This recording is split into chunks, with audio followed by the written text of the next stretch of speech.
Welcome to Revenge Central. I hope you're doing well. Today I will read 2 new insane revenge stories. If you enjoy this content, please consider subscribing, and let's get started with Story 1. My nursing colleague was falsifying patient records. I ended her career and saved lives. March 3, 2024, Sunday evening. I'm writing this because I need to get it out of my head. I've been a registered nurse for 9 years, and I thought I'd seen everything. I was wrong. My name is Dana Ellis. I work on the medical surgical floor at Memorial Regional Hospital in Akron, Ohio. 32 beds, usually running at 95% capacity. We see everything here: post-op recoveries, pneumonia, congestive heart failure exacerbations, diabetic crises, you name it. It's the kind of floor where you earn every dollar of your paycheck before 9 a.m. I've been at Memorial for 4 years now. Before that, I did a stint at a trauma center in Columbus and 2 years at a long-term care facility right out of nursing school. I'm not some wide-eyed new grad. I know what a busy shift looks like. I know what it means to be behind on charting and scrambling to catch up. That's not what this is about. This is about something else entirely. Let me back up. About 6 weeks ago, our floor lost 2 nurses to retirement in the same month. Administration, in their infinite wisdom, decided to replace them with 1 travel nurse and 1 new hire. The travel nurse was fine, competent, kept to herself, did her job.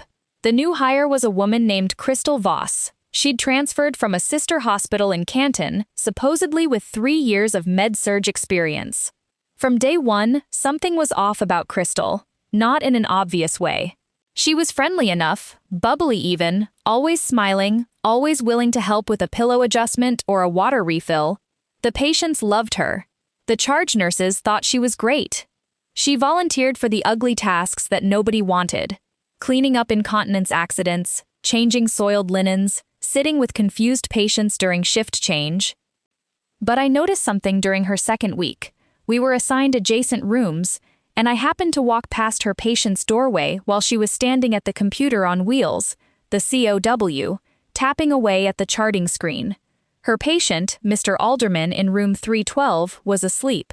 That wasn't unusual. Charting at the bedside is standard practice. What caught my attention was the timestamp. Crystal was documenting a full head-to-toe assessment for 8 p.m. I knew this because I could see the entry she was typing in the electronic health record. Blood pressure, heart rate, respiratory rate, oxygen saturation, temperature, skin integrity check, bowel sounds, IV site assessment, pain assessment, the works. Every field filled in, every box checked. The problem was that at 8 p.m., Crystal had been in the break room with me and 2 other nurses. We'd all gone down together for the 7:30 report handoff from the day shift. I remembered specifically because she'd been complaining about the vending machine taking her dollar and not giving her the granola bar. She didn't get back to the unit until 8:10 at the earliest. So either she'd documented an assessment she hadn't performed, or she'd backdated the entry. Both are fireable offenses. Both are potentially dangerous. I told myself I was being paranoid. Maybe she'd done the assessment at 7:45 and just hadn't hit save until 8:10. The EHR system doesn't lock you into real-time charting. You can start an entry, leave it open, and come back to it. That's common enough. Nurses do it all the time. But something about it nagged at me, a little hook in my gut that wouldn't let go. I didn't say anything, not yet, I just watched. March 5, 2024, Tuesday. Charge nurse put me and Crystal on a split assignment today. 4 patients each, heavy load but manageable. I had a fresh post-op cholecystectomy, a COPD exacerbation, a diabetic with a new foot ulcer, and an elderly woman with a UTI who kept trying to pull her IV out. Crystal had a mix. I remember room 308 was a guy named Peterson, post-hip replacement, and room 310 was a woman named Garza, admitted for chest pain rule-out MI. She also had the 2 isolation rooms at the end of the hall, 318 and 320, both contact precautions for C. Diff. Around 11 a.m., I was walking back from the medication room with my Pyxis pull, the automated dispensing cabinet printout showing what medications I needed to administer for the next 2 hours. I passed Crystal in the hallway. She was carrying an empty medication cup and a cup of water, heading toward room 310. "Garza, Get her metoprolol? I asked, just making conversation. Oh yeah, gave it 10 minutes ago, she said, flashing that smile. She's resting now. I didn't think anything of it at the time, but later that afternoon, around 2 p.m., I was in the medication room, restocking my supply cart when the pharmacy tech came by to do the scheduled Pyxis audit. The tech's name was Danny, a kid in his early 20s who was always whistling show tunes. Hey Danny, I said, quick question. When did the 10 a.m. metoprolol for room 310 get stocked? I noticed Crystal was giving it at 11. Danny pulled up his handheld scanner and checked. It was stocked at 9:45 this morning, standard window, but it's still in the drawer. Still in the drawer? Yeah, hasn't been pulled. The system shows it as dispensed because it was loaded into the Pyxis at 9:45, but the override log, the biometric fingerprint log that shows who actually opened the drawer and removed it, that's clean for 310's metoprolol today. My stomach dropped, not because I was certain of anything yet, but because Danny had just handed me a data point, and my nursing brain was already doing what it does, connecting dots, looking for patterns, cataloging discrepancies. Maybe she pulled it and forgot to log it? I offered, trying to sound casual. Danny shrugged. Can't pull from the Pyxis without a fingerprint scan. That's the whole point. The system logs every opening. If her fingerprint isn't on it, she didn't pull it. I thanked Danny and went about my day. But that evening, after my shift, I sat in my car in the parking garage for 20 minutes, staring at the steering wheel. What if Crystal had documented giving a medication that she never actually administered? The thought was so alarming that I almost dismissed it. Nurses don't do that. We just don't. It's the most fundamental violation of our practice. It's the line you don't cross. Every nursing student knows this. Every practicing nurse knows this. You don't document care you didn't provide, period. But the evidence was right there in the Pyxis log.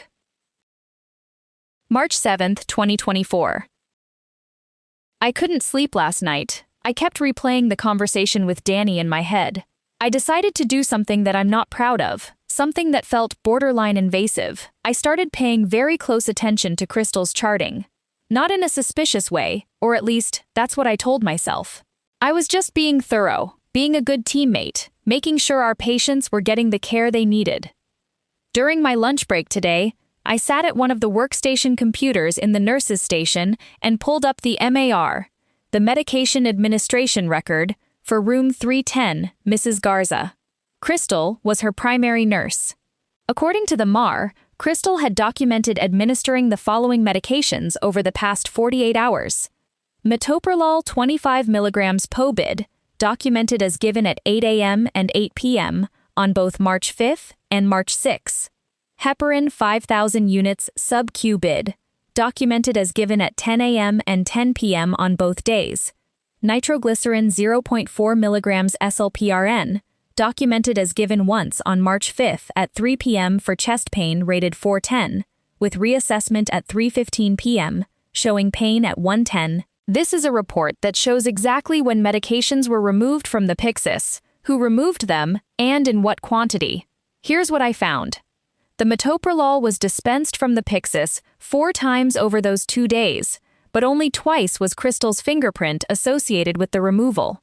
The other 2 times, the medication was restocked by pharmacy but never pulled.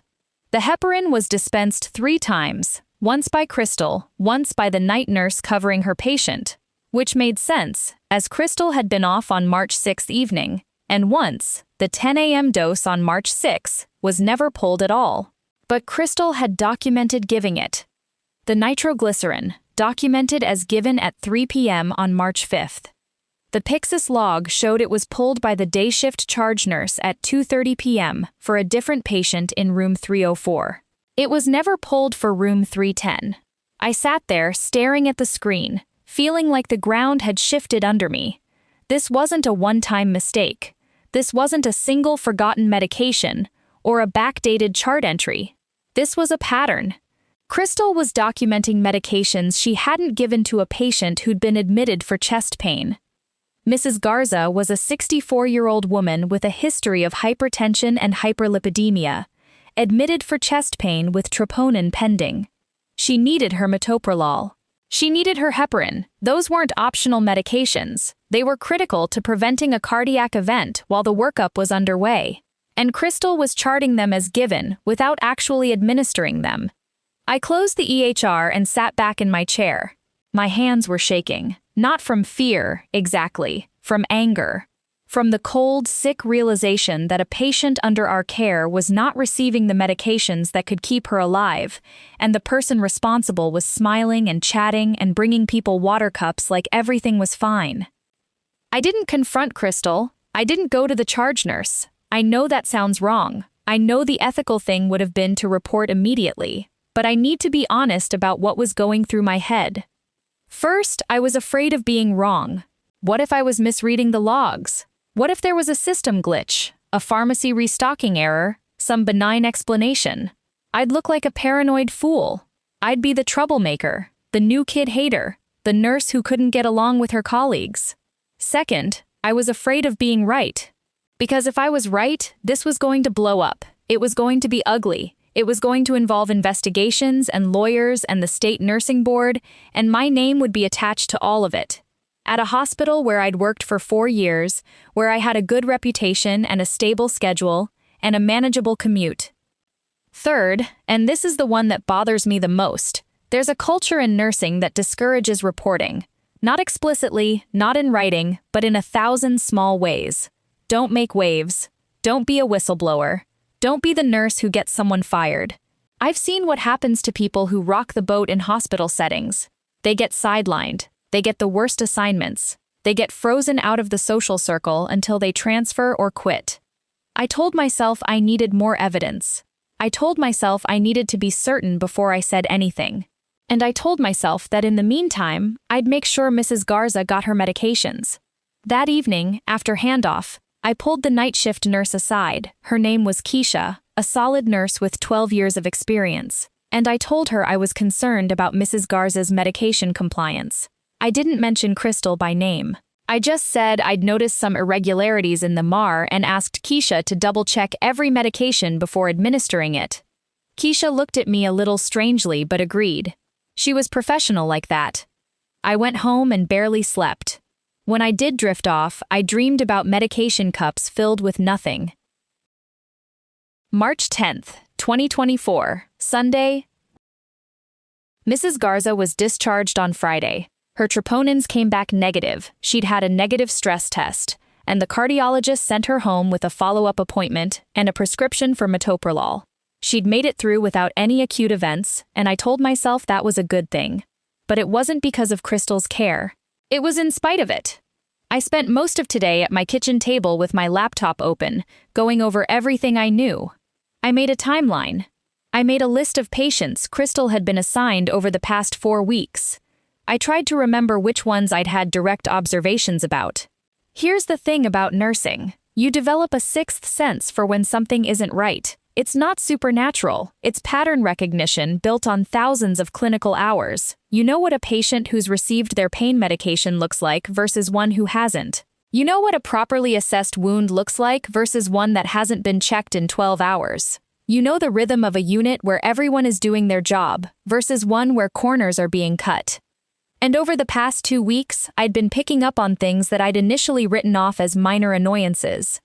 Like Mr. Peterson in room 308, the hip replacement. On March 6th, Crystal had documented a full neurovascular assessment of his surgical leg. Pedal pulses present, capillary refill less than 3 seconds, sensation intact, movement intact, no swelling or redness. She'd documented this at 10 p.m. I know for a fact that at 10 p.m., Crystal was at the nurse's station on her phone. I'd walked past her on my way to check on my coped patient, and I'd noticed she was watching what looked like a YouTube video. She was not in room 308 doing a neuro check. Like Mrs. Okonkwo in room 318, the C. diff patient. Crystal had documented emptying and measuring her Foley catheter output every 2 hours for an entire 12-hour shift. Every single entry showed 40 to 60 milliliters, which is suspiciously consistent and suspiciously low for a patient receiving IV fluids at 100 milliliters per hour. Either Mrs. Okonkwo was severely oliguric, which should have triggered a whole cascade of interventions, or Crystal was making up the numbers. like Mr. Rivera in room 314, admitted for diabetic ketoacidosis. Crystal had documented checking his blood glucose every hour and administering insulin per sliding scale. But I'd been in the medication room at 2 p.m. when Crystal came in to pull insulin for Mr. Rivera. She opened the Pyxis, but the drawer that opened was the one containing ondansetron, an anti-nausea medication. She pulled a vial of ondansetron, looked at it, then put it back and closed the drawer. Then she walked out. I don't think she ever actually pulled the insulin, but an hour later, the MAR showed insulin administered. I didn't witness every one of these things in real time. Some of them I reconstructed after the fact, by comparing what I remembered seeing with what the chart said. That's not ideal evidence. It's circumstantial at best, but taken together, it painted a picture that was increasingly hard to ignore. I called my friend Sarah tonight. Sarah is a nurse practitioner who used to work at Memorial before she went back to school. She's one of the smartest clinicians I know, and she's also the most ethically rigorous person I've ever met in healthcare. Can I run something by you? I asked. Hypothetically. Of course, Sarah said. I laid out the situation without naming names or the hospital. I described the discrepancies between the MAR and the Pyxis logs. I described the backdated assessments. I described the fabricated vital signs. Sarah was quiet for a long time. When she spoke, her voice was careful. Dana, I need you to hear what I'm about to say. What you're describing is not a mistake. It's not a system error. It's not a one-off lapse in judgment. What you're describing is a pattern of fraudulent documentation that places patients at immediate risk of harm. This is a patient safety issue. This is a licensing issue. This is potentially a criminal issue. Criminal, I whispered. If a patient dies because a nurse documented care that was never provided, that nurse could be charged with neglect, abuse, or even involuntary manslaughter, depending on the jurisdiction. And any nurse who knew about it and didn't report it could be named in a lawsuit or face disciplinary action from the board. I felt the weight of that settle over me like a lead blanket. You need to document everything, Sarah continued. Not just what you've already observed. Going forward, you need to be meticulous. Print the MARs, print the Pyxis logs, note dates, times, specific discrepancies, build a paper trail, and then you need to report it to your nurse manager, to the hospital's compliance department, and to the State Board of Nursing. What if they don't believe me? They will if you have the evidence. Pharmacy dispensing logs don't lie. The Pyxis biometric system doesn't lie. You correlate the medication administration records with the dispensing logs, and you'll have an airtight case. After I hung up, I sat at my kitchen table for a long time. Outside, it was raining, and I could hear it tapping against the window. I poured myself a glass of wine, just one, and opened a fresh Word document. I titled it Observation Log, March 2024, and started typing. March 12, 2024, Tuesday. I started my documentation campaign in earnest today. I brought a small spiral notebook to work, the kind you'd use for a grocery list, and I kept it in my scrub pocket. Every time I observed something, I jotted it down with the date, time, room number, and a brief description. I also started pulling Pyxis reports at the end of every shift. This is something any nurse can do. You go into the Pyxis menu, select Reports, and generate a dispensing history for your assigned patients. It shows you every medication that was removed, when it was removed, and who removed it. I started doing this for my own patients as a baseline, to understand what normal looked like. Then I started doing it for Crystal's patients too. I know what you're thinking. This is obsessive. This is paranoid. This is a violation of some kind of professional boundary, and maybe you're right, but I'd rather be paranoid and wrong than silent and complicit. Here's what I documented today. Crystal was assigned rooms 306, 308, 314, and 320. I was assigned 304, 310, 312, and 316. At 9:15 a.m., I was in the medication room pulling my 9 a.m. medications. Crystal came in and pulled open the Pyxis drawer for room 306, a patient named Mrs. Huang, admitted for pneumonia. I watched her remove a vial of ceftriaxone, which made sense. Mrs. Huang was on IV antibiotics. Crystal then closed the drawer, walked out, and I heard her enter room 306. At 9:40 a.m., I walked past room 306 on my way to room 312. The door was open. Mrs. Huang was sitting up in bed, drinking tea and watching TV. There was no IV tubing running from the antibiotic bag. The bag was still hanging on the IV pole, sealed, with the cap still on. I checked the MAR later that afternoon. Crystal had documented administering the ceftriaxone at 9:15 a.m., with the notation, IV completed without complications. Patient tolerated well. She never gave it. The bag was still sealed. I saw it with my own eyes. At 1 p.m., I was in the supply room getting a fresh blood pressure cuff when I overheard Crystal talking to the PCA, patient care assistant, named Marcus. Marcus was a big guy, former EMT, always helpful. Crystal was asking him to keep an eye on the vitals machine in 308 and to let her know if anything popped up. "Sure thing," Marcus said. "What are you looking for?" "Oh, just anything weird. You know how it is. Sometimes the alarms go off and I'm in another room." Marcus nodded and headed down the hall. I waited until he was out of earshot, then went back to the supply room and wrote in my notebook. 1 p.m., Crystal asked Marcus to monitor vitals in 308. Possible attempt to have someone else provide data for her charting. We'll check 308 vitals later to compare with MAR.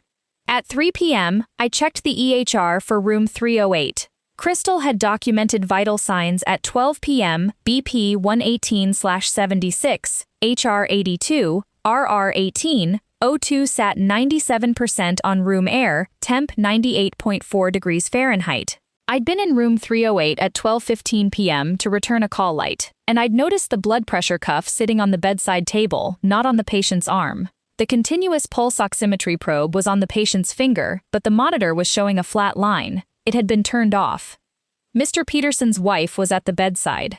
She was a talkative woman named Dolores, who liked to chat with the nurses. I asked her casually how he'd been doing.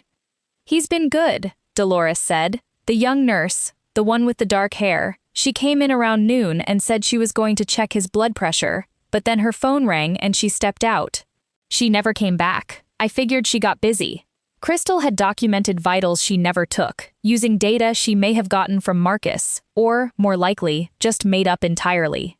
At 5:30 p.m., near the end of our shift, I was charting at the workstation when Crystal sat down next to me. She smelled like peppermint. She was always chewing peppermint gum. "Rough day," she said, stretching her arms above her head. "I'm so behind on my charting." "You'll catch up," I said, keeping my voice neutral. "Oh, I always do. I'm a fast charter," she laughed. "I can bang out a full assessment in 5 minutes." I looked at her. She smiled back. There was nothing sinister in her expression, nothing that would make you think she was capable of what I suspected she was doing. She looked like a normal person, a friendly coworker, a nurse. That's the thing that unsettled me the most. She didn't look like someone who was cutting corners. She looked like someone who genuinely cared. And maybe, in some twisted way, she did care, just not enough to actually do the work. That evening, after my shift, I went to the hospital library and printed the Pyxis dispensing logs for all of Crystal's patients from the past week. I also printed the MARs. I took them home and sat at my kitchen table with a highlighter, comparing every single entry.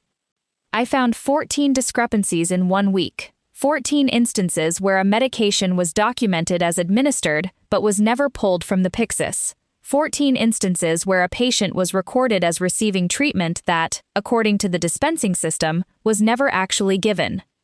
14 times in 5 days. I put the papers in a manila envelope and hid them in the back of my bedroom closet. Then I sat on my bed and cried. Not dramatic, sobbing tears, just quiet, steady ones. Because I knew what I had to do, and I was terrified of what it would cost me. March 15, 2024, Friday. Something happened today that nearly broke me. I was assigned to room 314. Mr. Rivera, the DKA patient I mentioned before. He'd been with us for 3 days now, and his blood sugars were finally stabilizing. He was a 53-year-old truck driver with type 2 diabetes who'd stopped taking his insulin 2 weeks before admission because he'd lost his insurance and couldn't afford the copay. Classic story. Heartbreaking and infuriating and completely preventable. Crystal was assigned to room 316. A new admission, a 78-year-old woman named Dorothy Baker, admitted for a fall at her assisted living facility. She had a fractured right humerus and a large laceration on her forehead that had been closed in the ED with steri strips. She was also on warfarin for atrial fibrillation, which made the laceration more concerning. Around 10 a.m., I was in room 314 checking Mr. Rivera's blood glucose. It was 187, still a little high, but a massive improvement from the 489 he'd come in with. I was documenting my finding when I heard a commotion in room 316. I stepped into the hallway and saw Marcus pushing a crash cart toward room 316. Crystal was standing in the doorway, and her face was white. "What happened?" I asked. "Mrs. Baker, she's unresponsive," Crystal said. Her voice was tight. I was doing her morning assessment, and she didn't respond to verbal stimuli. I checked her pupils, and she's not tracking. I called a rapid response. I followed Marcus into the room. Mrs. Baker was lying in bed, pale, her eyes open but unfocused. Her breathing was shallow and irregular. The monitor showed a heart rate of 48 and a blood pressure of 78/44, both critically low. The rapid response team arrived within 2 minutes. Dr. Patel, the hospitalist on call, was leading it. He assessed Mrs. Baker quickly, checked her pupils, listened to her lungs, and called for an EKG. "Someone check her INR," Dr. Patel said. "She's on warfarin. When was her last dose?" Crystal spoke up. "I gave her the warfarin at 8 a.m. with breakfast, 5 milligrams as ordered." I was standing near the foot of the bed, and I happened to glance at the medication administration record on the computer screen. The entry for warfarin at 8 a.m. was there, documented by Crystal. But something about the way Crystal said it, the slight pause before 8 a.m., made me look harder. After the rapid response team stabilized Mrs. Baker and she was transferred to the ICU for closer monitoring, I went back to the medication room and pulled the Pyxis dispensing log for room 316. The warfarin had never been pulled that morning, but Crystal had documented giving it at 8 a.m. Now, in the context of Mrs. Baker's rapid response, this discrepancy took on a new and terrifying significance.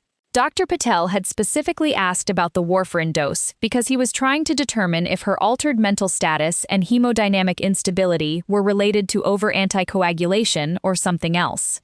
Crystal had told him she'd given the medication. She'd reported a data point that was fabricated. If Mrs. Baker's INR came back supratherapeutic, meaning her blood was too thin, it could indicate that she'd been receiving incorrect doses or that her anticoagulation had been mismanaged. But if she'd been missing doses, that was a different problem entirely. Either way, the doctor was making treatment decisions based on false information. Mrs. Baker's INR came back at 1.2, subtherapeutic. She hadn't been over-anticoagulated. In fact, she may not have been receiving her warfarin at all. The ICU team later determined that her acute decompensation was likely due to a combination of dehydration from the fall and an underlying urinary tract infection. She was treated with IV fluids and antibiotics and eventually stabilized. But the warfarin discrepancy was real, and it mattered. If Mrs. Baker had been in atrial fibrillation during this time without adequate anticoagulation, she was at risk for a stroke. Every missed dose was a roll of the dice. I added this to my log, then I went to the bathroom and threw up. March 18, 2024, Monday. I couldn't stop thinking about Mrs. Baker all weekend. I went for a long run on Saturday, 5 miles along the towpath trail, trying to clear my head. It didn't work. Every time my foot hit the pavement, I thought about that sealed ceftriaxone bag. Every time I breathed hard, I thought about Mr. Peterson's blood pressure cuff sitting on the bedside table. I came to a decision during that run. I was going to gather enough evidence to make this report unassailable. Not just suggestive, not just circumstantial. I was going to build a case that was so thorough, so well documented, that no one, not Crystal, not hospital administration, not the nursing board, could dismiss it. I started by making a spreadsheet. Patient names, I used initials for privacy, dates, times, medications documented as given, Pyxis dispensing records showing they were not pulled, and my own observations. I organized it chronologically and color-coded it. Red for critical medications missed: antibiotics, anticoagulants, insulin. Yellow for less critical but still significant: analgesics, antiemetics. And green for assessment and vital sign discrepancies. The spreadsheet was 3 pages long by the time I finished. Then I did something that required a bit more finesse. I approached Danny, the pharmacy tech, during a slow period in the medication room. Danny was restocking the Pyxis and humming "Defying Gravity" from Wicked, as was his custom. "Danny, can I ask you something about the Pyxis system?" "Sure, what's up?" "If I wanted to pull a report showing all medications dispensed for a specific patient over a specific date range, can I do that from the nursing side, or do I need pharmacy access?" Danny looked at me thoughtfully. "You can pull a basic dispensing history from the nursing terminal. It shows what was removed, when, and by whom. But if you want the full report, the one that includes restocking events, override attempts, and biometric logs, that's a pharmacy-level report. You'd need a pharmacy supervisor to run it." "Would you be able to run that kind of report, hypothetically?" Danny stopped restocking and looked at me directly. "Dana, what's going on?" I hesitated. This was the moment where I had to decide whether to bring someone else into this. Sarah had told me to document and report, but she hadn't said anything about enlisting a pharmacy tech as an ally. "I'm looking into some medication discrepancies," I said carefully. "I don't want to say more than that right now, but I need the full dispensing logs for a few patients. It's patient safety related." Danny was quiet for a moment, then he said, "I can run the reports, but I'd need to clear it with my supervisor. And I'd need to know this is legitimate." "It is. I promise you. It's about patient safety." "Okay. Give me the patient room numbers and the date range. I'll see what I can do." I wrote down the information for 5 patients who'd been under Crystal's care over the past 2 weeks and handed it to Danny. He folded the paper and put it in his scrubs pocket. "Dana," he said before I left, "if something bad is happening on this floor, you're doing the right thing. I've worked in 3 hospitals, and I've seen what happens when people look the other way. It's never pretty." I nodded and walked out. My heart was pounding, but for the first time, I didn't feel alone in this. March 22nd, 2024. Friday. Danny came through. He handed me a thick envelope during a shift change today, pressing it into my hand when no one was looking. I waited until I was in my car to open it. Inside were the full pharmacy dispensing logs for all 5 patients, covering a 2-week period. The reports were detailed: every medication stocked, every drawer opening, every biometric scan, every override. It was a treasure trove of objective, verifiable data. I spent that evening cross-referencing the pharmacy logs with the MARs I'd already printed. The picture that emerged was devastating. Over a 2-week period, Crystal had documented administering 47 medications that were never dispensed from the Pyxis under her name. 47. That's an average of more than 3 per shift. The medications ranged in urgency. Some were relatively low risk: a missed dose of acetaminophen for pain, a skipped dose of docusate for constipation, annoying but unlikely to cause immediate harm. Others were far more serious. Vancomycin 1 gram IV, scheduled for a patient with a confirmed Mr. SA infection, documented as given twice. Never pulled from the Pyxis. The patient's blood cultures at 48 hours still showed Mr. SA bacteremia. The attending physician increased the dose, believing the current regimen wasn't working, when in fact, the patient hadn't been receiving any vancomycin at all. Insulin glargine 22 units sub-Q at bedtime for a patient with a hemoglobin A1C of 11.2%. Documented as given for 3 consecutive nights. The Pyxis showed the insulin was never removed on any of those nights. The patient's fasting blood glucose on the 4th morning was 384 milligrams TL. The endocrinology consult noted possible non-compliance with insulin regimen in the chart. The patient, an 81-year-old man named Mr. Kowalski, was confused and distressed, insisting that he was doing everything the nurses told him. He wasn't non-compliant, he was trusting us. Furosemide 40 milligrams IV for a patient with acute decompensated heart failure, documented as given, never pulled. The patient gained 4 pounds of fluid weight over 2 days and developed increasing shortness of breath. The cardiologist added a second diuretic, assuming the first was insufficient, when the reality was that the first had never been given. Morphine 2 milligrams IV for a post-operative patient reporting severe pain. Documented as given, never pulled. I knew this patient, a woman named Angela who'd had an abdominal hysterectomy. I'd heard her crying in her room during evening rounds.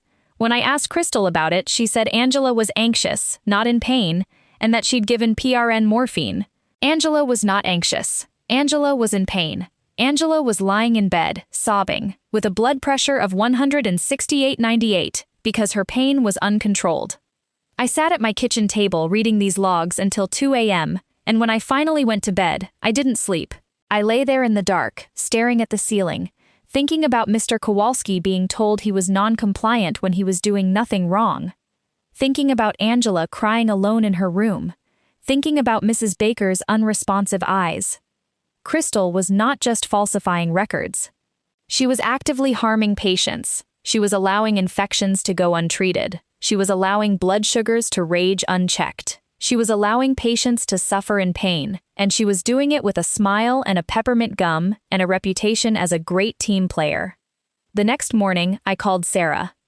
"I have the evidence," I said. "Tell me." I read her the numbers. 47 discrepancies in 2 weeks. I described the specific patients: the vancomycin, the insulin, the furosemide, the morphine. Sarah was quiet for a long time when I finished.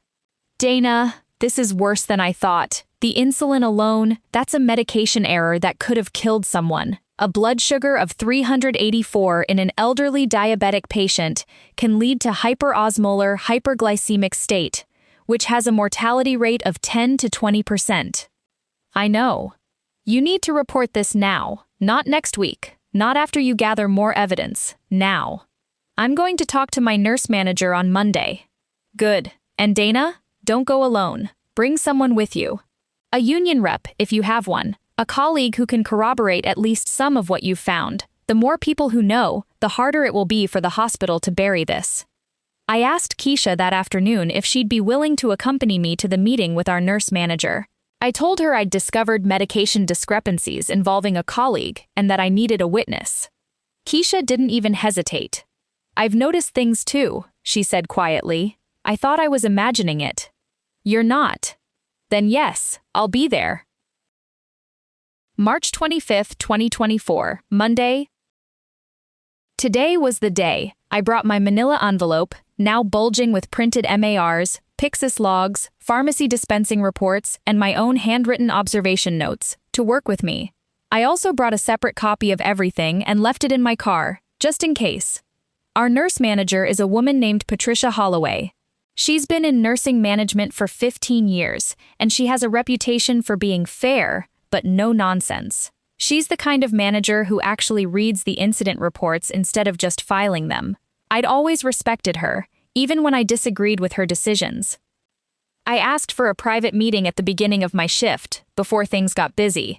Patricia led Keisha and me into her office and closed the door. "What's going on?" she asked, sitting behind her desk. I took a breath. "Patricia, I need to report a serious concern about patient safety on our unit. Specifically, I have evidence that one of our nurses has been falsifying patient records, including medication administration records and assessment documentation." Patricia's face went very still. "Who?" "Crystal Voss." I laid out everything. I started with the first red flag, the backdated assessment on March 3. Then I moved to the medication discrepancies, pulling out the cross-referenced MARs and Pyxis logs. I showed her the vancomycin case, the insulin case, the furosemide case, the morphine case. I showed her the pattern, 47 documented medications that were never dispensed over a 2-week period. Keisha corroborated what she could, specifically, the night when I'd asked her to double-check Mrs. Garza's medications and her own observations about inconsistencies in Crystal's charting. Patricia listened without interrupting. She took the papers from me and spread them on her desk, scanning each one. Her expression shifted from concern to something harder as she read. "Dana, how did you get the pharmacy dispensing logs?" she asked. A pharmacy tech provided them. He ran the reports with his supervisor's knowledge. His supervisor knows about this? Yes, the tech flagged it as a patient safety concern. Patricia leaned back in her chair and pinched the bridge of her nose. I could see the gears turning. She was a manager. She was already thinking about the chain of command, the liability, the optics, the administrative nightmare that was about to unfold. "This is extremely serious," she said. "I need to escalate this to the chief nursing officer and the hospital compliance department immediately. I'm also going to need to contact our legal team." "I understand. I also need you to understand that this is going to trigger a formal investigation. Crystal will be placed on administrative leave pending the outcome. There will be interviews, record reviews, and potentially a root cause analysis. Your name will be part of this report." "I know. I'm prepared for that." Patricia looked at me for a long moment. "Are you sure about this? Once I file this report, there's no going back. For anyone." "I'm sure." She nodded. "Okay, give me copies of everything you have. I'll file the report today. In the meantime, I'm going to reassign Crystal's patients for the remainder of this shift and put her on leave effective immediately." "Thank you." Patricia stood up and came around the desk. She put her hand on my shoulder. "Dana, what you did took courage. A lot of nurses would have looked the other way. You didn't. Don't forget that, no matter what happens next." I left her office with my legs shaking and my eyes dry. Keisha walked beside me in silence until we reached the nurses' station. "You okay?" she asked. "No," I said, "but I will be." March 27th, 2024, Wednesday. Crystal was placed on administrative leave on Monday afternoon. Patricia called her into the office while Crystal was on her lunch break, and according to what I heard later from another nurse who was in the break room at the time, Crystal came out looking shocked and a little scared. She collected her things and left without saying goodbye to anyone. The floor was buzzing with rumors for the rest of the shift. Everyone knew something had happened, but no one knew what. Patricia had told the charge nurses only that a personnel matter was being investigated and to direct all questions to her. I kept my mouth shut. This wasn't the time for gossip. This was the time for the investigation to do its work. On Tuesday, I got a call from Linda Morales, the hospital's chief nursing officer. She asked if I could come in for a formal interview on Wednesday. I said yes. The interview was today. It was conducted in a conference room on the 4th floor, not our floor, a neutral location. Present were Linda Morales, a hospital compliance officer named Robert Chen, a representative from Human Resources named Yuki Tanaka, and an attorney from the hospital's legal department whose name I didn't catch. They asked me to walk through everything chronologically. I did. I brought copies of all my documentation and handed them over. Robert Chen, the compliance officer, was particularly interested in the methodology, how I'd cross-referenced the MARS with the Pyxis logs, how I'd identified the discrepancies, how I'd verified my observations. "You did this entirely on your own?" he asked. "With support from a pharmacy tech who provided the dispensing logs, and with my colleague, Keisha Washington, who corroborated some observations." Robert made a note. "The methodology is sound," he said to Linda. "The Pyxis biometric system is designed specifically for this kind of audit trail. If a nurse documents administering a medication, but their fingerprint doesn't appear on the dispensing log, that's a clear discrepancy that's difficult to explain as a system error." Linda nodded. She looked at me. "Dana, I want to be transparent with you. We're opening a formal investigation that will include a comprehensive review of all patient records associated with Crystal Voss during her entire tenure at this hospital. We're also notifying the Ohio Board of Nursing, as required by state law. This investigation could take several weeks." "I understand. I also want you to know that we're taking immediate steps to ensure patient safety. We're conducting a chart review of every patient Crystal cared for since her start date, and we're contacting patients who may have been affected to offer follow-up care. If any patient was harmed as a result of falsified records, we will address that directly and honestly." "Thank you, Linda." One more thing. Linda told me that they'd already conducted a preliminary review of Crystal's time at the Canton Hospital, the one she'd transferred from. They'd reached out to her previous nurse manager, who had confirmed that Crystal had been asked to resign following an internal investigation into documentation concerns. The Canton hospital had not reported the issue to the state board. They'd allowed her to resign quietly and move on. That detail made me physically ill. Crystal hadn't just started doing this at Memorial. She'd done it before, been caught, and been allowed to slip away to another hospital where she could start fresh. How many patients had she harmed in Canton? How many hospitals would she have cycled through if someone didn't stop the pattern? I drove home after the interview and sat in my driveway for 15 minutes. My neighbor, Mr. Hernandez, waved at me from across the street, and I waved back automatically. Inside my house, I kicked off my shoes, poured a glass of water, and opened my journal. I'm doing the right thing. I know I am. But it doesn't feel good. It feels like I've detonated a bomb in the middle of my workplace, and I'm standing in the crater watching the fallout rain down. April 2nd, 2024. The investigation has expanded beyond anything I expected.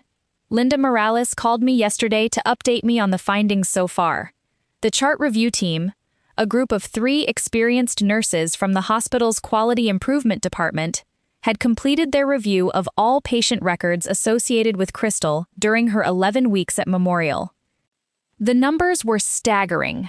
Over 11 weeks, Crystal had been assigned a total of 63 patients. Of those 63, the chart review identified documentation discrepancies in 41 cases.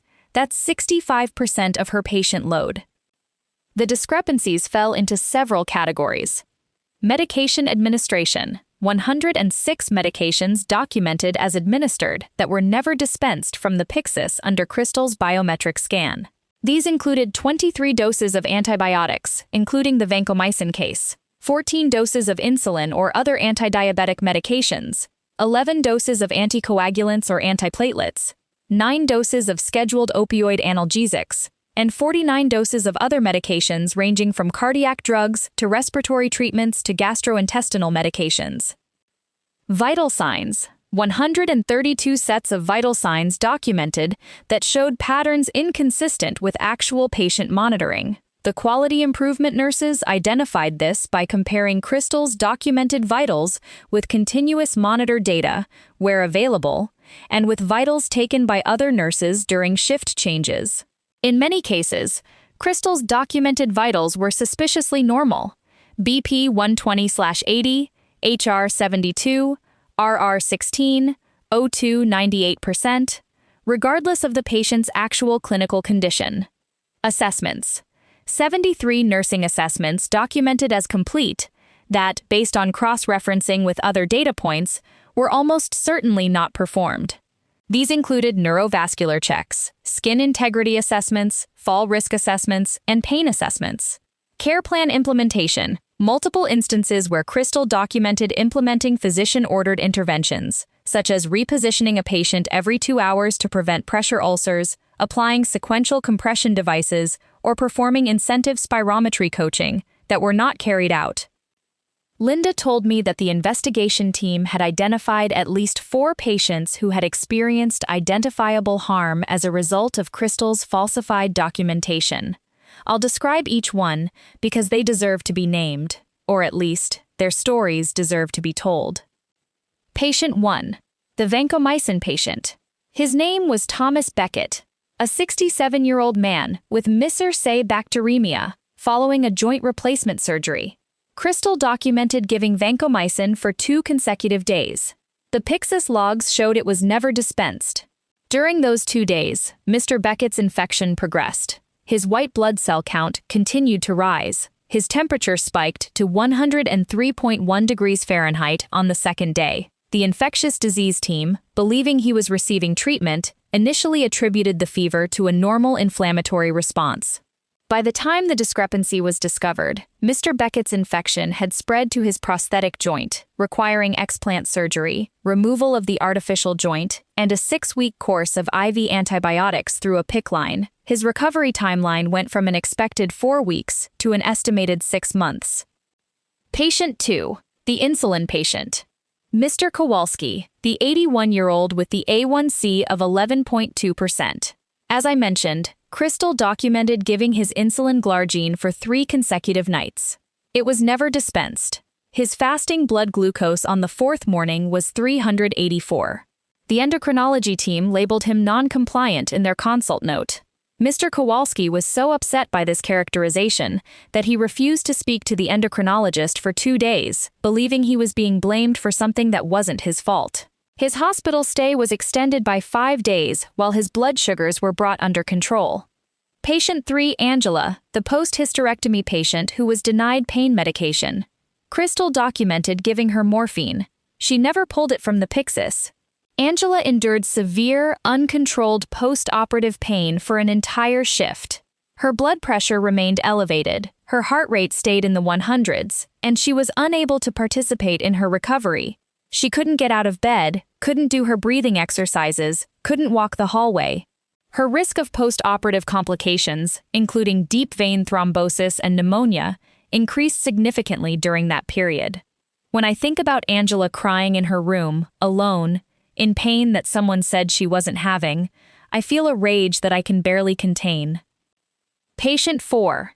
A patient I didn't know personally, but whose case emerged during the chart review. A 59-year-old woman named Patricia Dunn, admitted for heart failure exacerbation.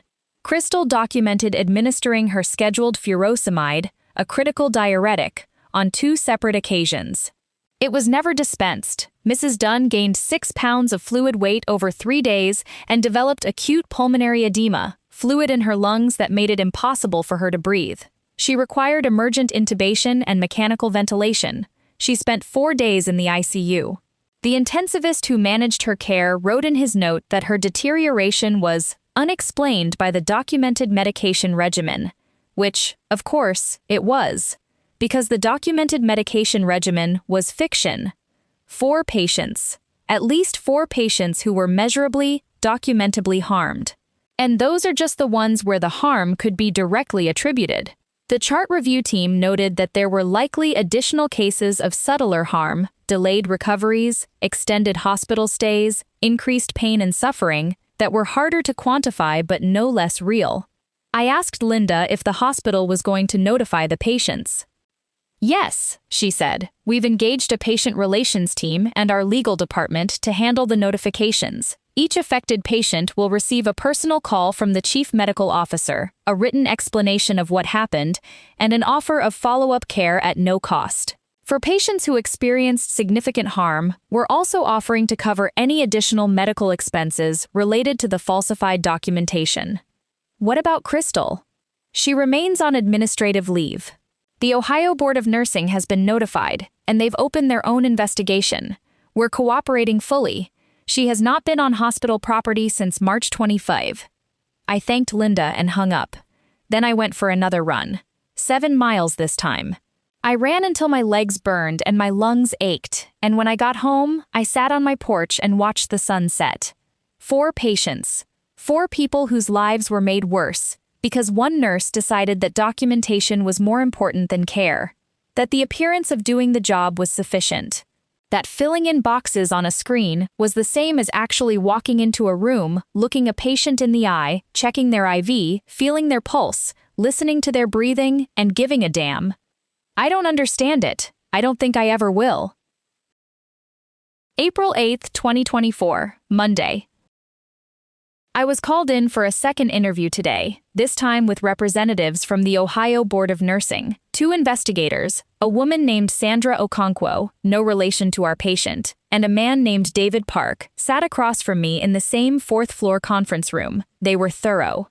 They went through every detail of my observations, every piece of evidence I'd collected, every conversation I'd had. Sandra asked about my nursing background, my familiarity with the EHR system, and my understanding of the Pyxis biometric dispensing protocol. David asked about the hospital culture. Did you feel supported in reporting this? He wanted to know. I was honest. I was afraid. I said, there's an unspoken understanding in nursing that you don't report your colleagues. You handle things informally. You talk to the person directly. You give them the benefit of the doubt. Going outside that, going to management, going to the board, that's seen as betrayal. I was afraid of being labeled a troublemaker. I was afraid of retaliation. I was afraid that even if I was right, the hospital would handle it quietly and I'd be the one who paid the price. Did any of those things happen? Sandra asked. The hospital handled it professionally. I haven't experienced direct retaliation, but the social dynamics on the floor have changed. Some nurses look at me differently now. There's a wariness that wasn't there before. One nurse, I won't name her, made a comment to another colleague about snitches within my earshot. So no, I haven't been formally retaliated against. But yes, there are social consequences. David nodded and made a note. I got the sense that this was not news to them. They'd heard it before, from other whistleblowers in other hospitals. They also told me something that made my blood run cold. During their investigation, the board had contacted the Canton Hospital where Crystal had worked before Memorial. The documentation concerns that led to her being asked to resign were far more extensive than Memorial had been led to believe. In Canton, Crystal had been under investigation for 6 months. The discrepancies were similar: medications documented but not administered, assessments fabricated, vital signs invented. The investigation had been triggered by a patient death. A patient death. A 56-year-old man named Gerald Hoffman had been admitted to the Canton Hospital for community-acquired pneumonia. He was treated with levofloxacin, a fluoroquinolone antibiotic. Crystal documented administering the medication for 3 consecutive days. Pharmacy records showed it was dispensed only once, on the first day. Mr. Hoffman's pneumonia worsened. He developed sepsis. He was transferred to the ICU but died of septic shock 9 days after admission. The attending physician, reviewing the case after Mr. Hoffman's death, noticed that the MAR showed levofloxacin administered, but the pharmacy dispensing log did not align. An investigation was launched. Crystal was placed on leave. The hospital's compliance department conducted a review and found widespread documentation falsification. And then the Canton Hospital did something that I find morally reprehensible. They allowed Crystal to resign. They did not report her to the Ohio Board of Nursing. They did not notify Memorial when Crystal listed them as a reference on her application. They conducted their investigation quietly, accepted her resignation, and washed their hands of it. Mr. Hoffman died. A man died because Crystal didn't give him his antibiotics, and the hospital covered it up. I asked Sandra if the Canton Hospital could face consequences for failing to report. Possibly, she said. Ohio law requires healthcare facilities to report nursing practice violations to the board. Failure to report is itself a violation. That's something we're looking into as part of this investigation. Good, I said. I hope they're held accountable. Sandra looked at me steadily. Ms. Ellis, I want you to know that your actions in this case are directly responsible for initiating this investigation. The evidence you gathered was meticulous and comprehensive. Without your report, Crystal Voss would still be practicing, and more patients would be at risk. Whatever happens next, you did the right thing. I thanked her. But as I left the conference room, all I could think about was Gerald Hoffman, a 56-year-old man, pneumonia, treatable, curable, survivable pneumonia. He should have gone home. He should have finished his antibiotic course and gone back to his life. Instead, he died in an ICU bed because a nurse didn't feel like doing her job and a hospital didn't feel like doing theirs. This is the part nobody tells you about doing the right thing. It doesn't feel like victory. It feels like grief. April 14th, 2024, Sunday. I've been thinking a lot about Crystal, not in a sympathetic way. I don't have sympathy for her, but I've been trying to understand the psychology of what she did. Why would a nurse, someone who, presumably, entered the profession to help people, systematically falsify records and withhold care? I did some reading. There's actually a body of literature on nursing fraud and documentation falsification. The most common motivations are workload overload. The nurse is assigned too many patients and can't keep up, so they document care they didn't have time to provide. This is the most sympathetic explanation, and it's the one that's most often cited. But it doesn't apply here. Crystal's patient load was the same as everyone else's, 4 to 5 patients per shift, which is within safe limits for a med-surg unit. Substance abuse. The nurse is diverting medications, stealing them for personal use, and falsifying records to cover the diversion. This is common with controlled substances like opioids. But Crystal wasn't diverting. The medications she documented but didn't give weren't missing from the Pyxis. They were never pulled in the first place. She wasn't stealing drugs, she just wasn't giving them. Personal crisis. The nurse is going through a divorce, a death in the family, a financial crisis, or some other major life stressor that impairs their ability to function. I don't know Crystal's personal life, and it's not my place to speculate. But even if she was going through a crisis, that doesn't excuse what she did. You take a leave of absence. You talk to your manager. You ask for help. You don't fake medication administration on patients who trust you with their lives. Narcissism or sociopathy. The nurse lacks empathy and views patients as inconveniences rather than human beings. They enjoy the social status of being a nurse, the respect, the praise, the hero narrative, without being willing to do the actual work. I think this might be closest to the truth with Crystal. She loved being a nurse. She loved the scrubs, the badge, the stethoscope around her neck. She loved when patients told her she was wonderful. She loved when charge nurses complimented her attitude. She just didn't love the work. There's a term for this in the ethics literature: imposter nursing. The nurse performs the identity of a caregiver, wearing the uniform, using the language, displaying the affect, without actually providing care. It's a form of performance art where the audience is everyone except the patients, who are the only ones who actually need the performance to be real. I don't know if Crystal is a narcissist or a sociopath. I'm not qualified to diagnose her, but I know what she did, and I know the harm she caused, and I know that she's responsible for it. What I also know is that the system enabled her. Canton enabled her by not reporting her. Memorial enabled her by not catching her sooner. The nursing profession enabled her by maintaining a culture of silence and loyalty that discourages reporting. And I, for 2 weeks, enabled her by hesitating. I'm not beating myself up about the hesitation. Sarah was right that I needed solid evidence before going to management. But I also know that during those 2 weeks, patients were harmed. Mr. Beckett got his MISA, Angela got her uncontrolled pain, Mrs. Dunn got her pulmonary edema. If I'd reported on March 5 instead of March 25, maybe those things wouldn't have happened. Maybe. April 19, 2024, Friday.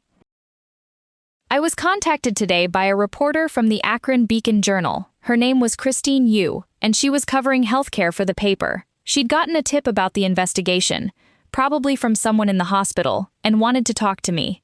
I was cautious. I didn't want to compromise the ongoing investigation or violate any confidentiality agreements. But I also knew that the public had a right to know about patient safety failures at a major hospital. Transparency is a core nursing value, even when it's uncomfortable. I called Linda Morales and told her about the reporter's inquiry. Linda said the hospital would be issuing a press release and asked me not to speak to the media directly. I agreed. The press release went out this afternoon. It was carefully worded. An employee was placed on administrative leave pending an investigation into documentation irregularities, but the Beacon Journal had already gotten enough details to write a more specific story. Their online article, published at 6 p.m., was headlined, "Memorial Regional Nurse Investigated for Falsifying Patient Records. Multiple Patients Harmed." The article named the hospital, but not Crystal or the patients. It mentioned that the Ohio Board of Nursing was involved, and that a whistleblower within the hospital had brought the discrepancies to light. It quoted an anonymous hospital source, saying the falsification was extensive and systematic. I read the article 3 times. I felt exposed and anonymous at the same time. Someone out there, someone reading that article, knew what I'd done. Maybe they were a colleague, maybe they were a patient, maybe they were Crystal herself. The hospital's phone lines probably lit up. The comments section was already filling up. Outrage, sympathy, conspiracy theories, the usual internet chaos. Someone blamed understaffing. Someone blamed the hospital administration. Someone blamed nursing schools for not teaching ethics. Nobody blamed the nurse who actually did it. Not yet, anyway. Her name wasn't public. I went to bed early and slept poorly, dreaming about comment sections. April 24, 2024, Wednesday. The hospital held a staff meeting today. All nursing staff on the medical surgical floor were required to attend. Patricia Holloway led the meeting, with Linda Morales present via video conference. Patricia was direct. She confirmed that a nurse had been placed on administrative leave following an investigation into documentation falsification. She said the investigation was ongoing and that the Ohio Board of Nursing was involved. She said the hospital was conducting a comprehensive review of all affected patient records and was providing follow-up care to patients who may have been harmed. Then she did something that surprised me. She looked directly at the assembled group and said, "I also want to acknowledge the nurse who brought this to our attention. What she did took tremendous courage, and it reflects the highest standards of our profession. I will not name her because she has a right to privacy, but I want every person in this room to know that this hospital supports employees who report patient safety concerns. That support is not just words, it is policy, and it will be enforced." I was sitting in the back row. A few heads turned briefly, people who knew or who guessed. I kept my face neutral and my hands still. After the meeting, several nurses came up to me privately. Some thanked me, some asked for details. One, a nurse named Brianna, who'd been at Memorial for 8 years, told me that she'd had concerns about Crystal's charting too, but hadn't known how to act on them. "I felt like it wasn't my place," Brianna said. "She'd been here longer than me. I thought maybe I was wrong." "You weren't wrong," I said. "I know that now." Another nurse, a man named James who worked night shift, told me something chilling. He said that 3 weeks before I reported, he'd been covering Crystal's patients during a shift swap and had noticed that one of them, a patient on a heparin drip, didn't have a recent PTT result documented. When he checked, he found that Crystal had documented drawing the lab and sending it, but the lab had no record of receiving the sample. "I mentioned it to the charge nurse at the time," James said. "She said she'd look into it. I don't think she ever did." Another missed opportunity, another moment where the system could have caught this and didn't. The scope of the failure here isn't just Crystal, it's every person who noticed something and didn't act. It's every charge nurse who got a vague concern and filed it away. It's every hospital that let a problem nurse resign quietly and move on to the next facility. It's a healthcare system that prioritizes reputation over safety, that values employee retention over patient welfare, that punishes whistleblowers more harshly than it punishes wrongdoers. I'm not saying I'm a hero. I'm saying I was the one who finally decided that the cost of silence was higher than the cost of speaking up, and the fact that it took me 2 weeks to reach that decision tells you everything you need to know about why this kind of thing keeps happening. May 2nd, 2024, Thursday. I got a call from Robert Chen in compliance today. He wanted to inform me that the hospital's internal investigation was complete and that the findings had been formally submitted to the Ohio Board of Nursing. The findings were comprehensive. The investigation team reviewed every patient record, every Pyxis log, every pharmacy dispensing record, every piece of available evidence. They conducted interviews with 23 current and former employees, including nurses, pharmacy staff, patient care assistants, and unit secretaries. They reviewed security camera footage from the medication room to verify staff movements. The final report was 87 pages long. Robert told me the key conclusions. Crystal Voss engaged in systematic falsification of patient records from her first day of employment at Memorial Regional Hospital. The falsification was not occasional or situational. It was a consistent, deliberate practice that affected the majority of her patient assignments. Over 11 weeks, Crystal documented 312 instances of care that was not provided. This included 106 medication administrations that did not occur, 132 vital sign assessments that were fabricated, and 74 nursing assessments or interventions that were not performed. 4 patients experienced direct, measurable harm as a result. An additional 7 patients experienced extended hospital stays that may have been partially attributable to delayed or missed care. The total cost of additional medical care attributable to the falsified records, including Mr. Beckett's explant surgery, Mrs. Dunn's ICU stay, and extended hospitalizations for other patients, was estimated at over $340,000.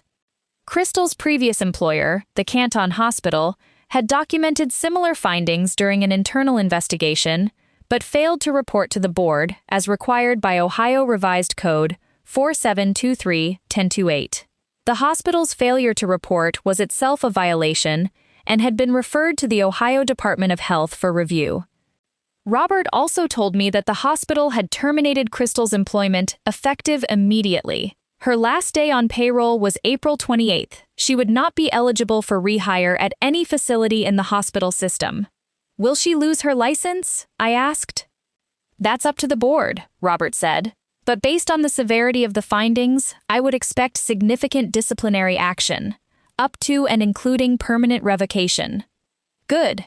Dana, I also want to tell you that the hospital's legal team has reviewed the Canton situation. We believe there may be grounds for a civil claim against that facility for negligent referral, essentially failing to disclose known risks about a former employee. We're discussing options with our outside counsel. I thanked Robert and hung up. Then I sat quietly for a long time, thinking about the number 312. 312 instances of falsified care in 11 weeks. That's an average of more than 4 per shift, every shift, since the day she started. She never intended to do the job. Not once. Not even on her first day. The backdated assessment I noticed on March 3. That was during her 5th week. By then, the pattern was already deeply established. God only knows how many instances there were in weeks 1 through 4 that I never noticed because I wasn't looking. May 8th, 2024, Wednesday. Crystal Voss was formally charged by the Ohio Board of Nursing today. I learned this from Sandra Okonkwo, who called to let me know and to ask if I'd be willing to testify at the disciplinary hearing. The charges were 1. Violation of Ohio Administrative Code 4723-403-H. 1. Falsification of patient records for documenting medications, assessments, and interventions that were not performed. 2. Violation of Ohio Administrative Code 4723-4-03-2. Failure to provide nursing care consistent with the patient's plan of care for systematically withholding prescribed treatments. 3. Violation of Ohio Administrative Code 4723-4-03. Unprofessional conduct for behavior that is detrimental to the health, safety, and welfare of patients. 4. Violation of Ohio Administrative Code 4723-403, LEL. Practice while impaired or unable to safely practice. The board was including this as a catch-all, arguing that Crystal's pattern of behavior demonstrated a fundamental inability to practice safely, regardless of the cause. The board was seeking revocation of Crystal's nursing license, a $10,000 civil penalty, and mandatory reporting to the National Practitioner Data Bank, which would effectively prevent her from obtaining a nursing license in any other state. I told Sandra I would absolutely testify. I also learned something else today. The Beacon Journal had followed up on their original story with a new piece that named Crystal publicly for the first time. The article included details from the board's complaint, which was a matter of public record. Crystal's name, her nursing license number, and the charges against her were all there in black and white. The comments on the article were predictably intense. Former patients posted about their experiences at Memorial. Family members of current patients called for accountability. A few people defended Crystal. She was always so nice to my mother, but most of the comments expressed outrage and a desire for justice. One comment, posted by someone identifying themselves as a nurse at another Ohio hospital, stuck with me. This happens more than anyone wants to admit. Every hospital has at least one. The difference is whether someone is brave enough to report it. I thought about that for a long time. May 15th, 2024, Wednesday. The disciplinary hearing was today. It was held at the Ohio Board of Nursing offices in Columbus, in a conference room that looked like it belonged in a law firm. Wood paneling, fluorescent lighting, a long table with microphones. I wore a navy blue suit that I'd bought for a wedding 2 years ago and never worn since. I brought my documentation in a leather portfolio. Keisha came with me for moral support and sat in the gallery. The board panel consisted of 5 members, 2 registered nurses, 1 advanced practice nurse, 1 public member, a retired teacher, and 1 physician. Sandra Okonkwo was there representing the board's investigative team. Crystal was present with her attorney, a woman named Diane Sutter from a Cleveland law firm. Crystal looked different. She'd lost weight. Her scrubs would have hung on her now. She had dark circles under her eyes, and her hair, usually perfectly styled, was pulled back in a messy ponytail. She didn't look at me when I entered the room. She stared at the table in front of her and twisted a pen in her fingers. The hearing began with opening statements. Sandra presented the board's case methodically: the evidence, the methodology, the patient harm, the pattern. She played audio recordings of witness interviews. She displayed charts showing the correlation between Crystal's documented care and the Pyxis dispensing logs. She walked the panel through each of the 4 harmed patients in detail. When it was Crystal's attorney's turn, Diane Sutter argued that the evidence was circumstantial, that the Pyxis system was prone to errors, that the hospital's investigation was biased, and that Crystal was being made a scapegoat for systemic understaffing and inadequate resources. Ms. Voss was assigned 4 to 5 patients per shift on a unit that should have been staffed at 3 to 4, Diane argued. She was set up to fail by an institution that prioritized profit over patient care. Sandra countered by introducing testimony from a staffing analyst who confirmed that the nurse-to-patient ratio on the med-surg floor during Crystal's tenure was consistently within acceptable limits, 4 to 5 patients per nurse, which complies with Ohio law and industry standards. Then it was my turn to testify. I was sworn in. I sat at the witness table with my portfolio in front of me. I answered Sandra's questions clearly and directly. I described my observations, my methodology, my documentation process. I talked about the sealed ceftriaxone bag, the missing warfarin, Mr. Peterson's blood pressure cuff on the bedside table, Angela's crying, Mrs. Baker's unresponsive eyes. During cross-examination, Diane Sutter tried to poke holes in my account. She suggested I had a personal grudge against Crystal. She questioned why I'd waited 2 weeks to report. She implied that I'd been fixated on Crystal from the beginning. How many hours did you spend reviewing Crystal Voss's patient records?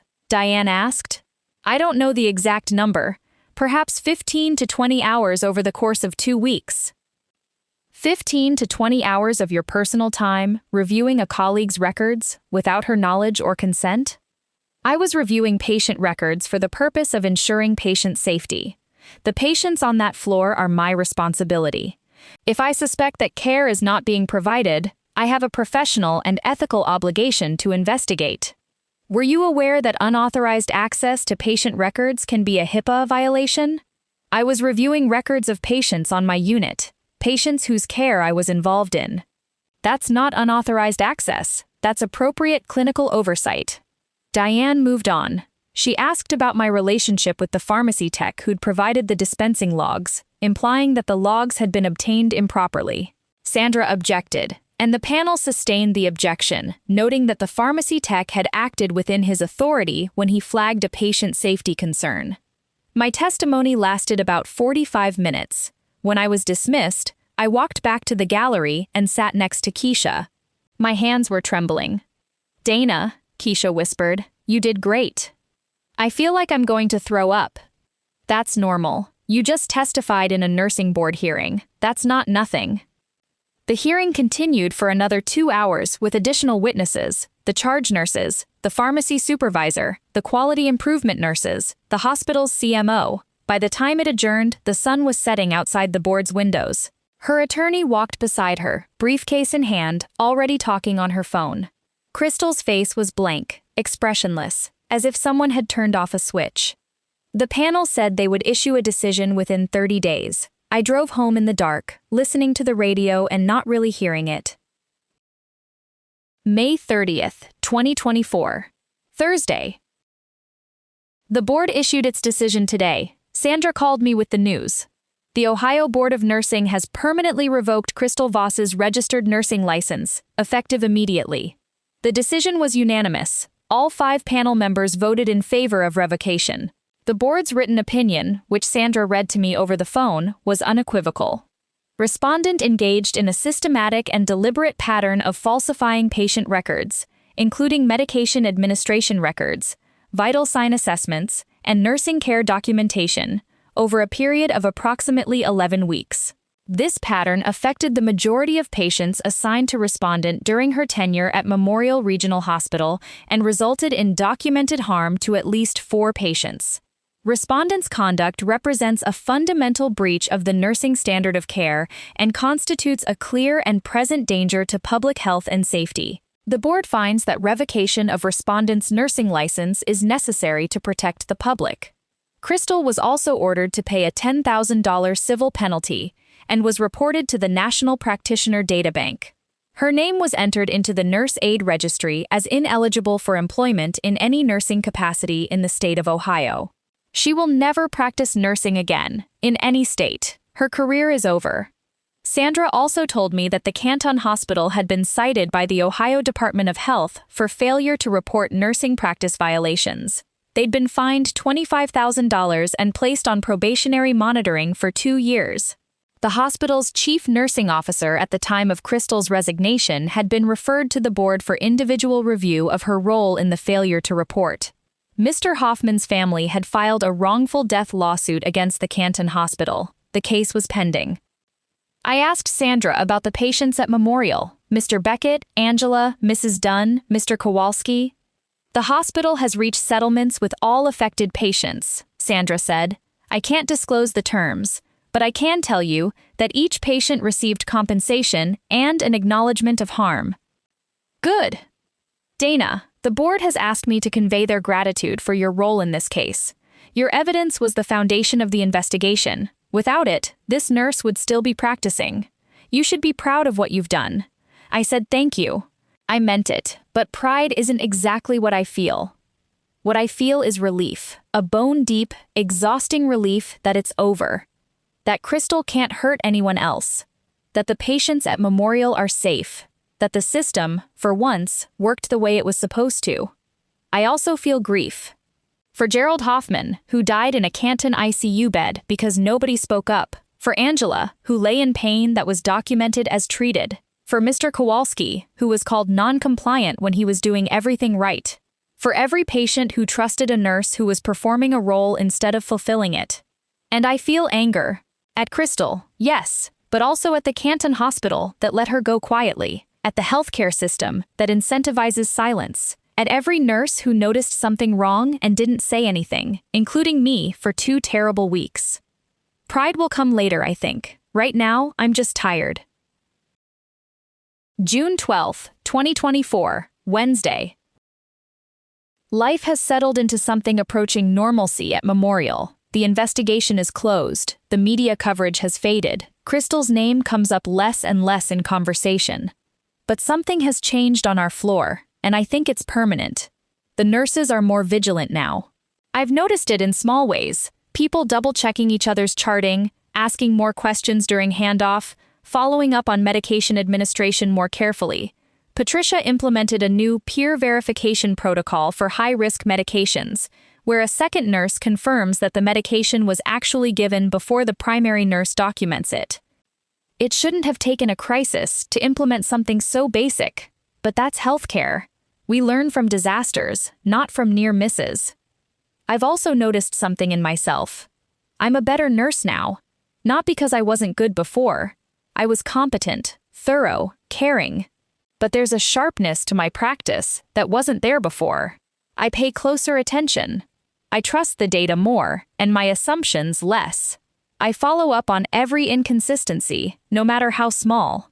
Last week, I caught a medication error by a new travel nurse, a wrong dose error on a heparin drip. She'd programmed the pump for 1,200 units per hour instead of 1,200 units/24 hours. I caught it during a routine pump check. If I hadn't been in the habit of verifying everything, the patient could have received 10 times the intended dose. The travel nurse was grateful and visibly shaken. She told me she'd been distracted by a personal issue and had rushed the pump programming. It happens to everyone, I told her. The important thing is that we caught it. That's the culture I want to be part of. Not a culture of blame, but a culture of vigilance. A culture where catching errors is celebrated, not punished. A culture where patients come first, always, even when it's inconvenient, even when it's uncomfortable, even when it costs you something. I've been invited to speak at a patient safety conference in Cleveland next month. The topic is the role of the frontline nurse in identifying and reporting documentation fraud. I said yes. I'm nervous about public speaking. I'm much more comfortable writing in this journal than I am standing at a podium, but I think it's important. Not because I'm special, I'm not.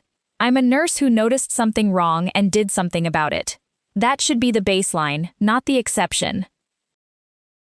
June 20th, 2024, Thursday. I met Angela last week. She'd come back to Memorial for a follow-up appointment with her surgeon, and she stopped by the med-surg floor to say hello. She looked healthy, tanned, smiling, back to her normal weight. She told me she'd completed her recovery and was training for a 5K. I wanted to thank you, she said. The hospital sent me a letter explaining what happened, about the nurse who didn't give me my pain medication. I was so angry at first, so angry I couldn't see straight. But then I realized, you're the one who figured it out. You're the one who stopped it. I'm sorry it happened to you, I said. You didn't deserve that. No, I didn't. But you made sure it didn't happen to anyone else. That means something. We hugged in the hallway, and I watched her walk away, and I thought about all the patients I'll never meet whose lives were affected by what Crystal did and what I did in response. The ones who got better despite the negligence. The ones who are still recovering. The one in Canton who didn't make it. Gerald Hoffman. I looked him up. He was a retired postal worker. He liked fishing and woodworking, and had 2 grown daughters. His obituary said he died after a brief illness. Brief illness? As if pneumonia was a death sentence. As if the antibiotics that should have saved his life were an afterthought. His daughters don't know the full story. Or maybe they do now, after the lawsuit. I hope they got some answers. I hope the truth brought them some measure of peace, even if it couldn't bring back their father. I'm writing this final entry on a warm June evening, sitting on my back porch with my journal in my lap and a glass of iced tea beside me. The neighborhood is quiet. Kids playing down the street, a dog barking somewhere, the distant sound of a lawnmower. 9 months ago, I would have told you that I was a good nurse. Competent, caring, reliable. I showed up, did my job, went home. I didn't make waves. I didn't rock the boat. I was a team player. And then Crystal Voss showed me what team player can cost. Here's what I want anyone reading this to understand. Falsifying patient records is not a victimless crime. It's not a harmless shortcut. It's not a bureaucratic technicality. Every falsified entry represents a real patient, a real person with a real illness, who trusted a healthcare professional to take care of them. When you document a medication as given that wasn't given, you're lying to the doctor who's making treatment decisions based on that documentation. You're lying to the pharmacist who's refilling orders based on that documentation. You're lying to the next nurse who comes on shift and assumes the patient is up to date on their care. You're lying to the patient's family, who trusts that their loved one is being cared for, and you're lying to the patient, who is lying in that bed, vulnerable and afraid, believing that the person in scrubs with the stethoscope is actually helping them. If you're a nurse reading this and you've noticed something similar on your unit, I need you to hear me. Say something. Document everything. Cross-reference the MARs with the dispensing logs. Build your case, and then report it. To your manager, to compliance, to the board of nursing. Yes, it will be scary. Yes, there may be social consequences. Yes, you will lose sleep and second-guess yourself and wonder if you're doing the right thing. You are. I promise you, you are.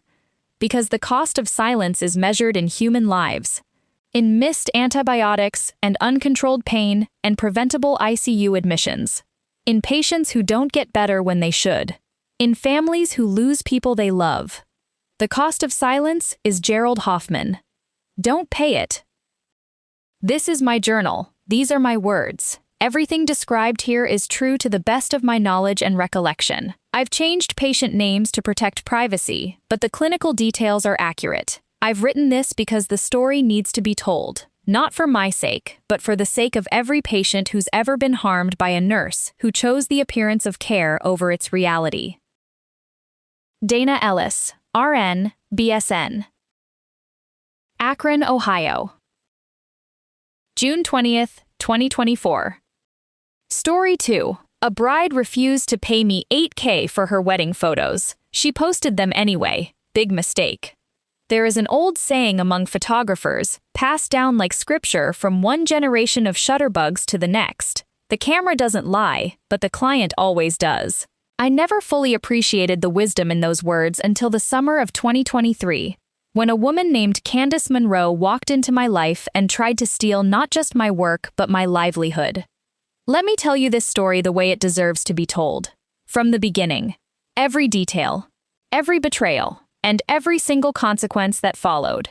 My name is Daniel Marsh, and I have been a professional wedding photographer for 14 years. I picked up my first camera when I was 16, a battered Nikon FM2 that my grandfather gave me before he passed. He was a photographer too, in the old sense of the word.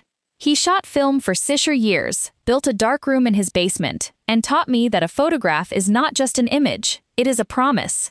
It is a contract between the person who sees the moment and the moment itself.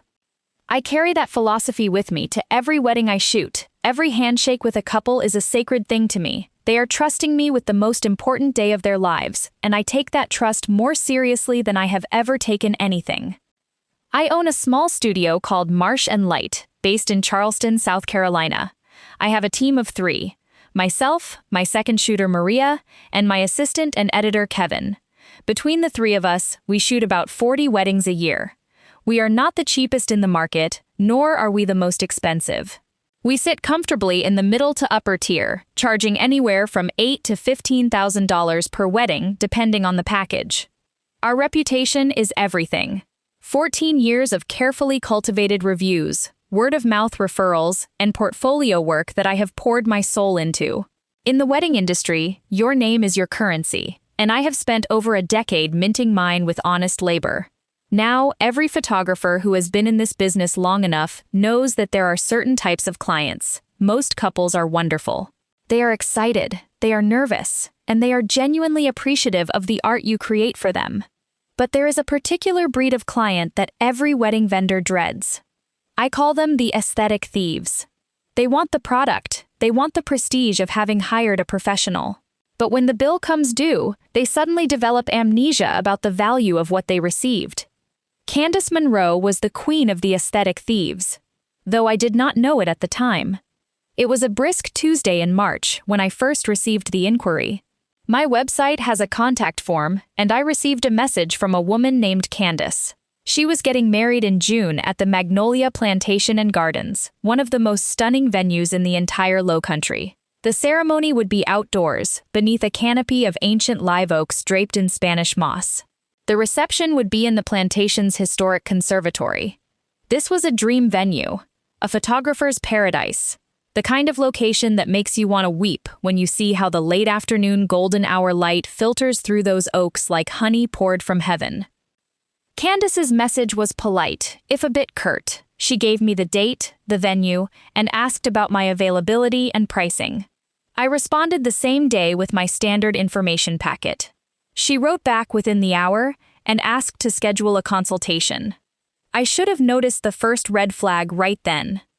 In my experience, couples who are truly invested in the process take a few days to review the packet, discuss it, and then reach out. Candace moved with the speed of someone who was accustomed to getting what she wanted immediately. But I ignored that instinct. I have learned over the years that sometimes enthusiasm looks like impatience, and I did not want to judge someone unfairly. We met at a coffee shop in downtown Charleston on a Friday afternoon. Candace arrived 20 minutes late, which should have been my second red flag. She was a striking woman, I will give her that. Tall, with perfectly coiffed blonde hair, designer sunglasses perched on her head, and a handbag that cost more than my first car. She wore a cashmere sweater and pearls, and she carried herself with the casual authority of someone who had never been told no in her entire life. Her fiancé, Brad, came with her. He was a nice enough fellow, quiet, the kind of man who seemed to exist in the periphery of Candace's gravitational field. He smiled when she told him to smile, nodded when she made decisions, and otherwise contributed very little to the conversation. I got the sense that Brad was along for the ride, not driving the car. Candace was direct. She told me she had looked at my portfolio and loved my work. She said she wanted the full experience and was not concerned about price. She wanted my premium package, which at the time was $12,000. This included a full day of coverage, from the bridal prep through the last dance, a second shooter, an engagement session, a bridal portrait session, a professionally designed wedding album, and a digital gallery of all edited images. $12,000, a significant investment to be sure. But for a wedding at Magnolia Plantation, with full-day coverage and all the bells and whistles, it was more than fair. My portfolio spoke for itself, and Candace had seen it. We discussed the contract in detail. I always walk my clients through every clause, and I mean every single one. I am not a lawyer, but after 14 years in this business, I have learned that clarity is kindness. Ambiguity in a contract is a seed that grows into a lawsuit. My contract has several key provisions that are standard in the professional photography industry, and I made sure Candace understood each one. First, the payment structure. A 30% deposit to secure the date, which was $3,600. A second payment of 30% due 30 days before the wedding, another $3,600. And the final balance of 40%, $4,800, due upon delivery of the final edited gallery and album. Second, and this is the provision that would later become the fulcrum of this entire saga, copyright retention. My contract states, in plain and unambiguous language, that I, Daniel Marsh, retain full copyright to all images created during the shoot until the final balance is paid in full. Upon receipt of final payment, the client receives a print release and a personal use license. They may print, share, and enjoy their photos for personal use. They may not sell them, license them, or use them for commercial purposes without my written consent. Third, the contract includes a clause about unauthorized use.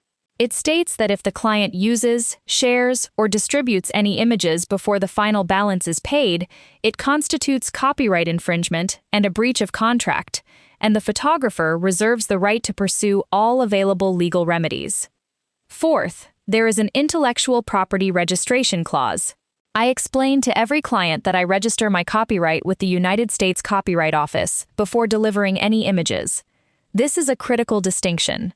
Under U.S. copyright law, if you register your copyright before an infringement occurs, you become eligible for statutory damages of up to $150,000 per willful infringement, plus attorney's fees.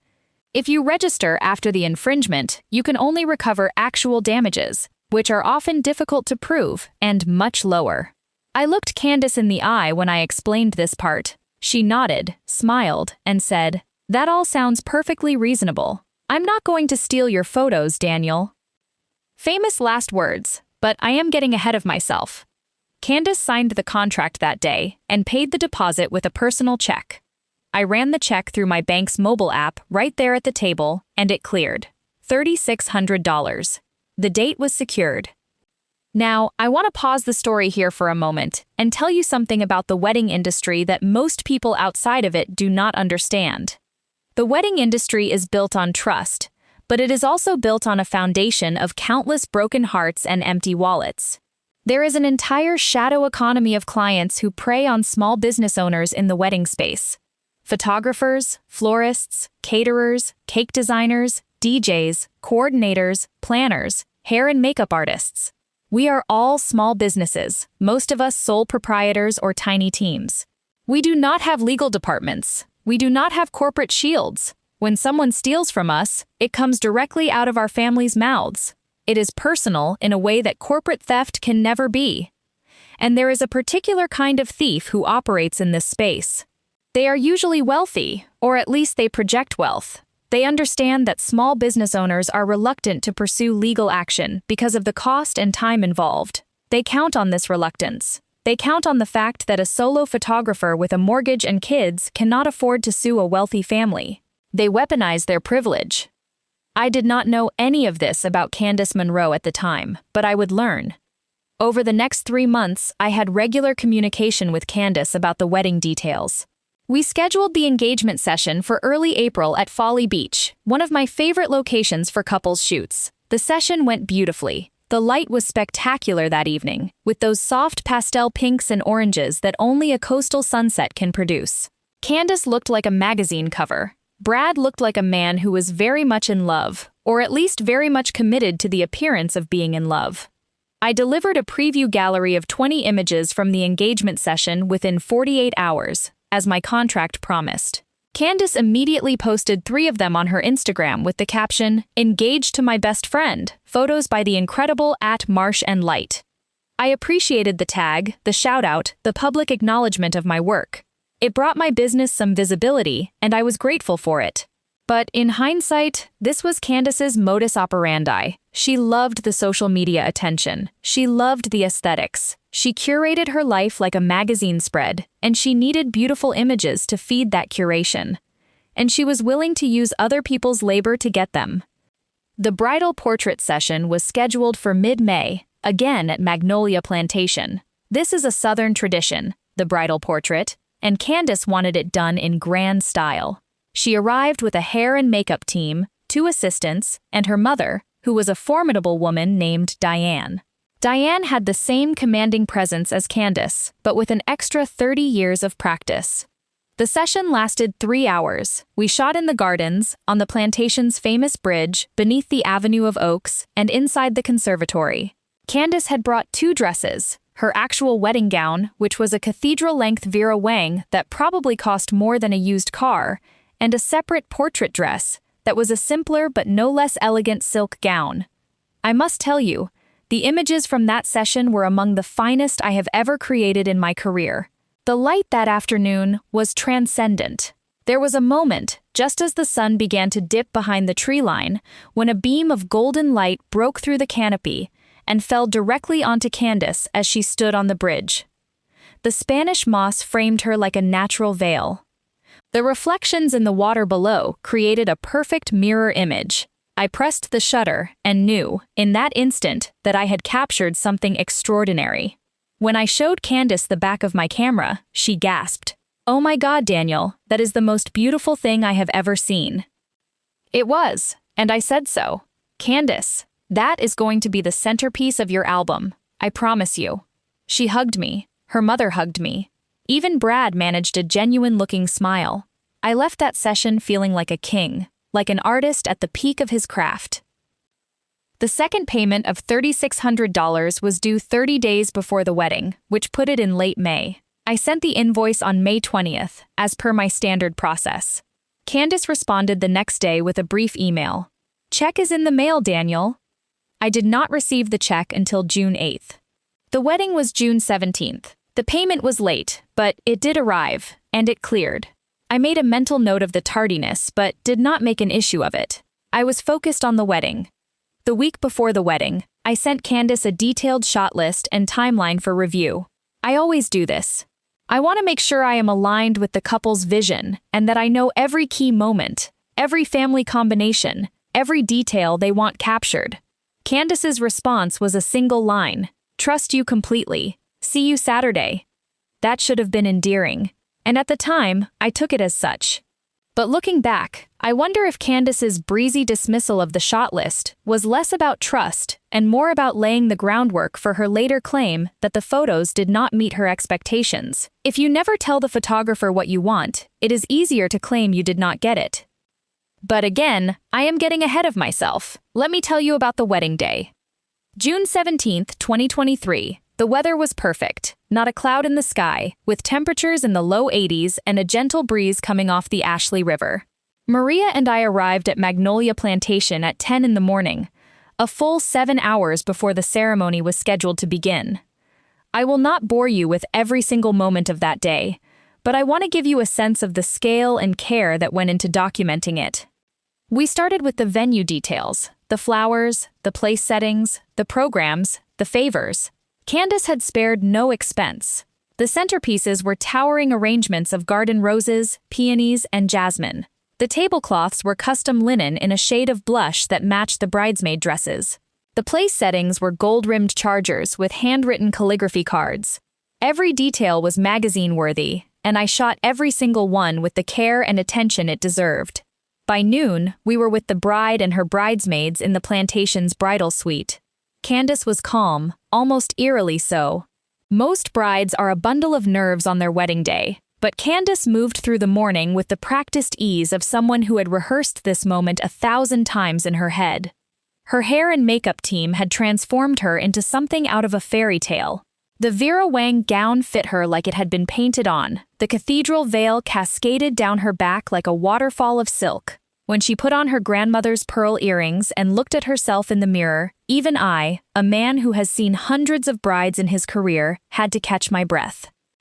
Maria and I worked the room. We captured the laughter, the tears, the champagne toasts, the final adjustments of the veil. We got the classic bride looking in the mirror shot, the bridesmaids helping with the dress shot, the mother pinning the corsage shot. Every image was composed with intention. Every frame told a story. The first look with Brad was scheduled for 2 o'clock in the garden. I set up the scene carefully, positioning them so the light was behind and to the side, creating a soft rim light that would separate them from the background. When Brad turned around and saw Candace for the first time, his face did something remarkable. It crumpled. Not in a bad way, in the way that a man's face crumbles when he is overwhelmed by the weight of a moment that is too beautiful to contain. I captured that exact expression. The crumple, the tears pooling in his eyes, the way his hand came up to cover his mouth. And then Candace's reaction, her own tears flowing as she saw his reaction. That sequence of images, maybe 15 frames in total, is some of the most emotionally powerful work I have ever done. The ceremony began at 5 o'clock. The Avenue of Oaks served as a natural cathedral, with the moss creating a canopy that filtered the light into something almost supernatural. The officiant was a family friend who delivered a heartfelt ceremony. The vows were personal and genuine, and even I, jaded as I sometimes become after so many weddings, felt a tightness in my chest during the exchange of rings. Maria was positioned at the altar while I shot from the aisle, using a long lens to capture intimate moments without being intrusive. During the ring exchange, I caught the moment when Brad's hands were trembling so badly that Candace steadied them with her own. The officiant paused, smiled, and said, "Steady now, son." The entire congregation laughed, and that laughter is frozen in my photographs, joyful and alive. The kiss, the recessional, the confetti, the hugs, every moment documented with precision and artistry. The reception was equally spectacular. The conservatory was transformed into an enchanted garden, with string lights crisscrossing the glass ceiling and thousands of candles creating a warm, golden glow. The first dance was to "At Last" by Etta James, and I shot it from a low angle with a wide aperture, turning the background into a soft bouquet of lights and blurred faces. The father-daughter dance made everyone cry. Candace and her father, a burly man with a crew cut and a Marine Corps tattoo visible on his forearm, swayed together while Diane dabbed her eyes from her seat. I captured the moment when the father leaned down and whispered something in Candace's ear, and she laughed through her tears. That image. That single image. It is the kind of photograph that reminds you why you became a photographer in the first place. The toasts were funny and touching. The cake cutting was chaotic in the best possible way, with Brad smashing cake into Candace's face, and her shrieking with genuine delight. The bouquet toss was caught mid-air, a frozen explosion of flowers and hopeful hands. I shot over 3,000 frames that day. By the time Maria and I packed up our gear at 11 that night, I was physically exhausted but creatively fulfilled. I knew in my bones that I had delivered something exceptional. Now, here is where the story takes its turn, like a river that has been flowing peacefully through a meadow and suddenly encounters a waterfall. I began the editing process the following week. My standard turnaround time for a full wedding gallery is 4 to 6 weeks. This is because I edit every single image by hand. I do not use presets or automated batch processing for my final deliveries. Each image is individually adjusted for exposure, white balance, contrast, color grading, and cropping. Skin retouching is done subtly and tastefully, enhancing without distorting. I estimate that a full wedding edit takes me between 40 and 60 hours of focused work. This is time that I bill at effectively $15 to $20 an hour when you factor in the total package price. Not a great hourly rate, honestly, but the art has always been the point for me, not the money. By mid-July, the gallery was complete. 412 fully edited images, plus 30 additional hero shots that received extra retouching attention. The album design was also finished. 40 pages of carefully sequenced images that told the story of Candace and Brad's wedding day from morning to night. I used a clean, editorial layout with plenty of white space, letting the photographs breathe. I sent Candace an email on July 15th with a link to a private online gallery where she could view all of the images. I also attached a low-resolution PDF of the album design for her review. And I included the invoice for the final balance, $4,800. The email read, in part, "Hi Candace, I'm so excited to share your completed wedding gallery with you. The images turned out beautifully, and I'm incredibly proud of what we created together. Please take your time reviewing everything and let me know if you have any questions about the album design. The final balance of $4,800 is due upon delivery. Once payment is received, I'll send over the full-resolution digital files, the print release, and we'll get the album sent to production. Congratulations again!" I hit send and leaned back in my chair with a satisfied smile. Another wedding in the books. Another couple's memories preserved. Another chapter of my art complete. 5 days passed, no response. I sent a polite follow-up email on July 20th. "Hi Candace, just checking in to see if you've had a chance to review the gallery. Let me know if you have any questions, or if you're ready to move forward with the final delivery. Thanks." 3 more days, no response. On July 23rd, I sent a text message to Candace's phone number. "Hi Candace, it's Daniel Marsh. Just wanted to follow up on the wedding gallery I sent last week. I haven't heard back and want to make sure everything is okay. Let me know when you get a chance. Thanks." Nothing. Now, a week of silence from a client is not unheard of. People get busy, life happens. But in my experience, when a client goes silent after receiving their gallery, one of 2 things is true. Either they absolutely love the photos and are overwhelmed with emotion, or they are avoiding the conversation about the final payment. On July 27th, 12 days after I sent the gallery, I received an email from Candace. It was long, it was detailed, and it was devastating. The subject line read, "Extremely disappointed." I will quote the relevant portions of that email because every word matters. "Daniel, I have finally had a chance to go through the gallery thoroughly, and I have to be honest with you. I am extremely disappointed with the results. I had such high expectations based on your portfolio, and I feel like those expectations were not met." She went on to list her complaints. The lighting was too dark in some images. The composition was boring in others. She felt that the bridal portraits were overexposed. She claimed that several key moments were missed entirely, though she did not specify which moments. She said the album design was generic and lacked the editorial quality she was expecting. And then came the line that made my blood run cold. "Given the significant gap between what I expected and what was delivered, I do not feel comfortable paying the remaining balance of $4,800. I hope we can come to some kind of resolution that reflects the actual value of what was provided." I read that email 3 times, then I read it again, and then I sat in silence for a very long time. Let me explain something to you, dear reader, about what was happening here. This email was not about the quality of my work. Candace had seen my portfolio. She had attended the engagement session and loved those photos enough to post them on Instagram. She had attended the bridal portrait session and gasped at the images on the back of my camera. She had gushed over my work during every interaction we had. No, this email was a calculated move. It was a negotiation tactic designed to avoid paying the final balance. Candace had received the product. She had seen the gallery. She knew the photos were exceptional. And she had decided, for whatever reason, that she did not want to pay for them. I want to be clear about something. In 14 years of shooting weddings, I have never once had a client express dissatisfaction with my work. Not once. My reviews are universally positive. My portfolio speaks for itself. I am not arrogant about my skills, but I am confident in them. And I knew, with absolute certainty, that Candace's complaints were fabricated. I responded the same day with a professional and measured email. I acknowledged her concerns, expressed my willingness to discuss them, and gently reminded her that the contract she signed stipulated that the final balance was due upon delivery. I offered to set up a call to go through the gallery together and address any specific images she felt needed additional editing. Candace agreed to a call. We spoke on July 30th, and it was one of the most frustrating conversations of my professional life. She repeated her complaints, but when I asked for specific examples, she became vague. "I just don't love them," she said. "They don't feel like me."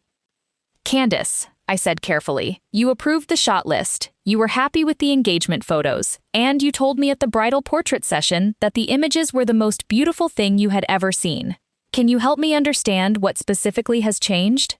There was a long pause, and then Candace said something that I will never forget as long as I live. "Daniel, I don't think you understand. I have a brand, I have an image, and these photos just don't fit with the aesthetic I was going for." The aesthetic she was going for. Let that sink in. She hired a professional photographer, approved his work at every stage, signed a contract, received a stunning gallery of 400 images, and then refused to pay because the photos did not fit her aesthetic. I asked her directly, "Candace, are you saying you don't want to pay the final balance?" Another pause. "I'm saying I want to negotiate." I told her that I was willing to discuss additional editing on any images she was not satisfied with, at no extra charge, as a gesture of goodwill. But the final balance was contractually due, and I could not deliver the high-resolution files, the print release, or the album until payment was received. She said she would think about it and get back to me. She did not get back to me. On August 5th, I sent a formal demand letter via email, citing the specific contract provisions related to payment and copyright. I informed Candace that per our agreement, I retained full copyright to all images and that any unauthorized use, reproduction, or distribution of the images constituted copyright infringement. I also informed her that I had, as per my standard practice, registered the copyright for the entire wedding collection with the United States Copyright Office prior to delivery of the gallery. The registration was dated July 14th, one day before I sent her the gallery link. This was not a coincidence. I always register before delivery. Always. It is the single most important protective measure a photographer can take. Candace did not respond to the demand letter. Then, on August 9th, something happened that transformed this from a simple contract dispute into a full-scale war. A friend of mine, a fellow photographer named Jennifer who shoots in the Charleston area, sent me a screenshot. Candace had posted a carousel of images from her wedding on Instagram. Not 1 or 2 images, 15 of them. 15 of my fully edited, carefully retouched, copyrighted photographs, posted to her public Instagram account with over 23,000 followers. The caption read, "Our perfect day at Magnolia Plantation. Photos by the amazing @MartianLight. So grateful for these memories." She tagged my business account. She gave me credit, and she had absolutely no right to post any of those images. Remember the contract. I retained copyright until full payment was received. Candace had not paid the final balance. She had no license, no print release, no permission whatsoever to use, share, post, or distribute any of those images. By posting them on her public Instagram account, she had committed willful copyright infringement. And it got worse. Along with the Instagram post, Candace had also updated her Facebook profile picture to one of my bridal portrait images, the one on the bridge, the golden light, the Spanish moss, the most stunning image from the entire collection. She had also posted a gallery on Facebook with the same 15 images. And then there was the review. On August 10th, a 1-star review appeared on my Google business profile. It was written by Candace Monroe, and it read, "Avoid this photographer. He charged us $12,000 for our wedding, and the photos were mediocre at best. The editing was inconsistent, several important moments were missed, and the album design looked like something I could have made on Canva. When we expressed our concerns, he became defensive and unprofessional.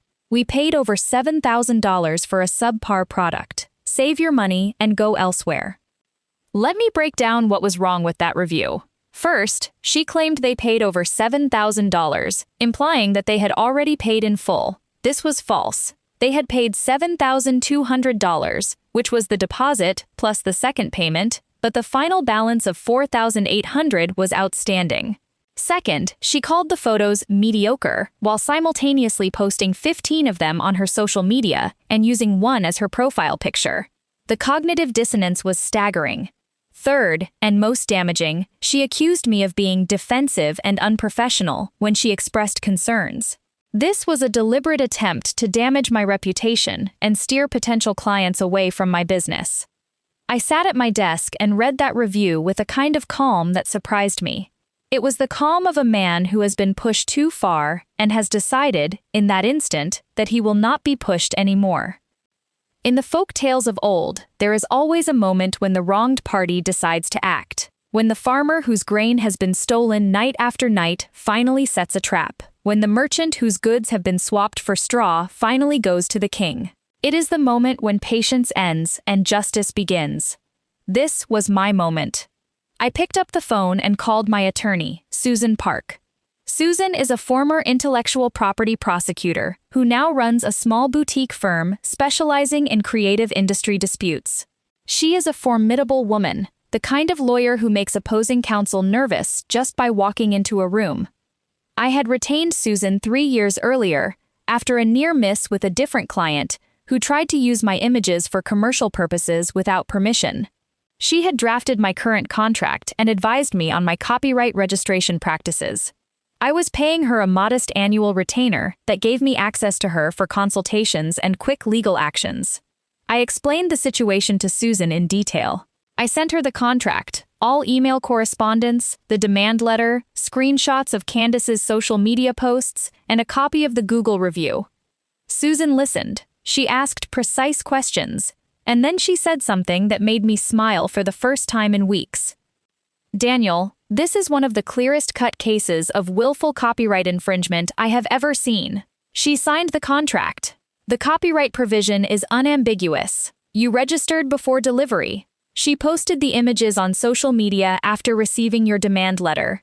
And she wrote a defamatory review. "We have multiple causes of action here. I would recommend we proceed on all fronts simultaneously." Susan laid out a plan of attack that was, frankly, beautiful in its thoroughness. First, a Demenka takedown notice. The Digital Millennium Copyright Act provides a mechanism for copyright holders to demand the removal of infringing content from online platforms. Susan would draft and send D-many-CA takedown notices to Instagram and Facebook, demanding the immediate removal of all of my copyrighted images from Candace's accounts. Second, a federal copyright infringement lawsuit. Because I had registered the copyright before the infringement occurred, I was eligible for statutory damages. Susan explained that statutory damages in cases of willful copyright infringement can range from $30,000 to $150,000 per work infringed. With 15 images posted on social media, the potential damages were astronomical. Third, a defamation claim. Candace's Google review contained false statements of fact that were damaging to my business. She claimed I was unprofessional, that my work was mediocre, and that the album design looked like a Canva project. These were not protected opinions. They were false statements of fact made with the intent to harm my business, and they constituted defamation per se under South Carolina law. Fourth, a breach of contract claim. Candace had signed a contract agreeing to pay the final balance and had failed to do so. Susan said she would draft the lawsuit and the DMCA notices within 48 hours. But before I proceed with the legal narrative, I need to tell you about something else that happened during this time. Something that changed the entire nature of this story, from a simple dispute between a photographer and a client into something much larger and more consequential. On August 12th, 3 days after Candace posted the images on Instagram, I received a message from a woman named Tamara, who ran a wedding planning business in the Charleston area. Tamara and I had worked together on several weddings over the years, and we had a mutual respect for each other's work. Tamara's message was brief and to the point. "Daniel, I saw the Google review on your page. Call me when you get a chance. I have some information you need to hear." I called Tamara that evening, and what she told me made the hair on the back of my neck stand up. "Daniel, Candace Monroe has done this before, multiple times. She stiffed my colleague Rebecca, who is a florist, on a $2,000 balance last year. Rebecca delivered $4,000 worth of floral arrangements for Candace's sister's wedding, and Candace refused to pay the final invoice, claiming the centerpieces were not what she ordered. Rebecca couldn't afford to sue, so she ate the loss. I asked Tamara if this was an isolated incident. It gets worse, Tamara said. I started asking around in the vendor community after I saw Candace's name on your review.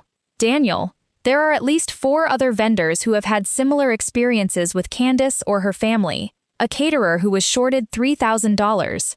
A DJ who never got his final payment. A hair and makeup artist who was paid with a check that bounced. And a wedding coordinator who quit halfway through planning Candace's own wedding because Candace was so demanding and refused to respect the contract terms.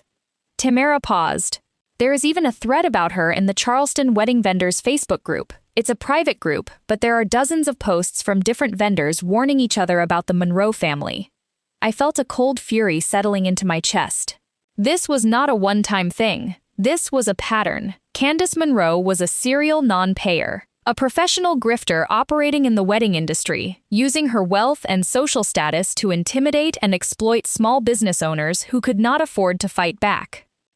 Tamara gave me the names and contact information for the other vendors she had mentioned.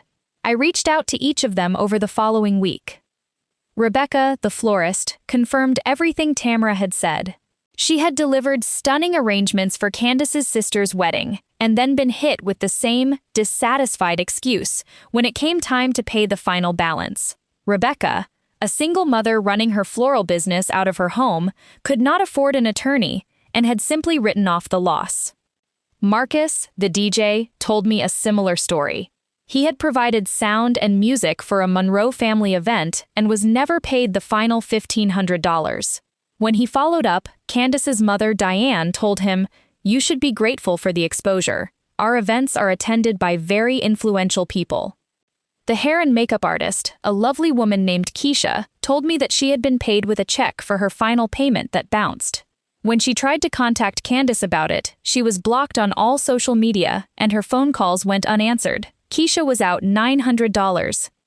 The wedding coordinator, a woman named Patricia, confirmed that she had walked away from Candace's wedding planning midway through the process because of what Patricia described as a constant stream of unreasonable demands and a total disregard for contractual agreements. Patricia told me that Candace had tried to add services that were not in the contract and then refused to pay for them, and when Patricia pointed to the contract, Candace reportedly said, "Contracts are for people who don't have connections." Let me pause here, because this is the part of the story where the folktale takes on its moral dimension. There is a kind of person who moves through the world believing that rules are for other people, that contracts are suggestions, that the labor of others is a resource to be exploited. They operate on the assumption that their wealth, their status, or their social connections will shield them from consequences. And for a long time, in Candace Monroe's case, they did. She had been getting away with this behavior for years, preying on small business owners who were too busy, too broke, or too intimidated to fight back. She had built a career out of stealing from people who could not afford to defend themselves. But she made one crucial mistake. She stole from the wrong person. She stole from someone who understood the law, someone who registered his copyrights, someone who had an attorney on retainer, and someone who, when pushed to the breaking point, decided that he would not be the next name on Candace Monroe's list of victims. I gathered all of the information from the other vendors. I asked each of them to write a brief statement describing their experience with Candace. Rebecca, Marcus, Keisha, and Patricia all agreed to provide statements. They were relieved, frankly, that someone was finally doing something about it. Susan reviewed the statements and incorporated them into the legal strategy. While the other vendors' experiences were not directly relevant to my copyright claim, they established a pattern of behavior that would be devastating in court. A judge or jury is far less sympathetic to a defendant who has a documented history of stiffing vendors than one who is facing an isolated dispute. On August 18th, Susan filed a DMCA takedown notice with Meta, the parent company of both Instagram and Facebook. The notice identified each infringing image by URL, cited my copyright registration number, and demanded immediate removal under penalty of perjury. On August 20th, 2 days later, every single one of my images disappeared from Candace's Instagram and Facebook accounts.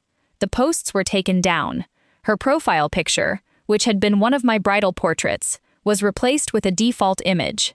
The carousel post that she had shared with her 23,000 followers was gone. replaced by a stark notice that the content had been removed due to a copyright claim. Now, here is something that Candace apparently did not understand about Damskia takedowns. When your content is removed for copyright infringement, it leaves a permanent mark on your account. Instagram and Facebook keep records of all DMCA actions, and repeat infringers can have their accounts permanently suspended. This was Candace's first strike, but it was a matter of public record within the platform's systems. Candace noticed the takedown within hours, and she was furious. My phone rang at 9 o'clock on the evening of August 20th. It was Candace, and she was screaming, not speaking, screaming. "How dare you? You took down my wedding photos. Those are my photos. You have no right." I remained calm. I had expected this call, and Susan had coached me on exactly what to say and, more importantly, what not to say. "Candace," I said, "those are not your photos. They are my copyrighted work. Your contract clearly states that I retain copyright until the final balance is paid. The final balance has not been paid. You posted my copyrighted images on social media without a license or permission, which constitutes willful copyright infringement. I am within my legal rights to issue a DMCA takedown." "You're a monster," she shrieked. "I'm going to ruin you. I'll tell everyone in Charleston what a terrible photographer you are." "Candace, I would encourage you to consult with an attorney before taking any further action. You should also be aware that a copy of this phone call may be recorded for legal purposes." This was true. Susan had advised me to inform Candace that the call might be recorded, which I did. In South Carolina, only one party needs to consent to a recording, and that party was me. Candace hung up. Then she called back. Then she hung up again. Then she sent a series of text messages that ranged from threatening to pleading to threatening again. I did not respond to any of them. I forwarded every message to Susan. On August 25th, 5 days after the DMCA takedown, Susan filed a federal lawsuit in the United States District Court for the District of South Carolina. The complaint included 4 counts. Count 1. Willful copyright infringement, in violation of 17 U.S.C. Section 501. This count alleged that Candace had willfully copied, displayed, and distributed 15 copyrighted photographs without my authorization or license. The complaint cited the copyright registration, the contract provisions, the demand letter, and the social media posts as evidence. Because I had registered before the infringement, I was seeking statutory damages and attorney's fees. Count 2. Defamation. This count alleged that Candace had published false statements of fact in her Google review with the intent to harm my business. Specifically, the claims that my work was mediocre, that I was unprofessional, and that the album design was inferior were false, defamatory, and had caused measurable harm to my business. Count 3. Breach of contract. This count alleged that Candace had failed to pay the final balance of $4,800 as required by the contract she signed. Count 4. Declaratory relief. This count asked the court to issue a formal declaration that I was the sole copyright owner of all images from the wedding, and that Candace had no right to use, reproduce, or distribute them. The total damages sought were substantial. For the copyright infringement alone, statutory damages for willful infringement of 15 works could reach up to $150,000 per work. We were not asking for the maximum, but we were asking for enough to send a message. Susan initially set the demand at $125,000 in total damages, plus attorney's fees and costs. The lawsuit was served on Candace on September 1st. I later learned from Susan that Candace was absolutely floored when she was served. She apparently called her own attorney, a general practice lawyer who primarily handled real estate transactions, and he told her, in no uncertain terms, that she was in serious trouble. Candace's attorney reached out to Susan on September 5th and requested a meeting to discuss a potential settlement. Susan agreed, but she set the terms. I would be present, and we would not discuss settlement unless Candace admitted liability in writing. The meeting took place on September 12th at Susan's office. Candace arrived with her attorney, a nervous young man named Todd who was clearly out of his depth. I was there with Susan. Susan opened the meeting by laying out the case in devastating detail. She presented the copyright registration. She presented the contract. She presented the demand letter and Candace's failure to respond. She presented screenshots of the social media posts. She presented the Google review. And then she presented the statements from Rebecca, Marcus, Keisha, and Patricia, documenting Candace's pattern of stiffing wedding vendors. Candace's face went pale when she saw those statements. She had no idea that her past victims had talked to each other. She had no idea that there was a paper trail documenting her behavior. She had operated for years in the shadows, preying on isolated vendors who had no way of knowing about each other. Susan then explained the legal situation in terms that even Todd could understand. Your client willfully infringed on my client's registered copyright by posting 15 images on social media after receiving a formal demand letter. Under 17 U.S.C. Section 504, my client is entitled to statutory damages of not less than $750 and not more than $30,000 per work. For willful infringement, the court may increase statutory damages to up to $150,000 per work.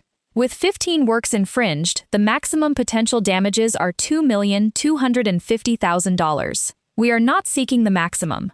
We are seeking $125,000 in total damages, plus attorney's fees and costs, which currently stand at approximately $15,000.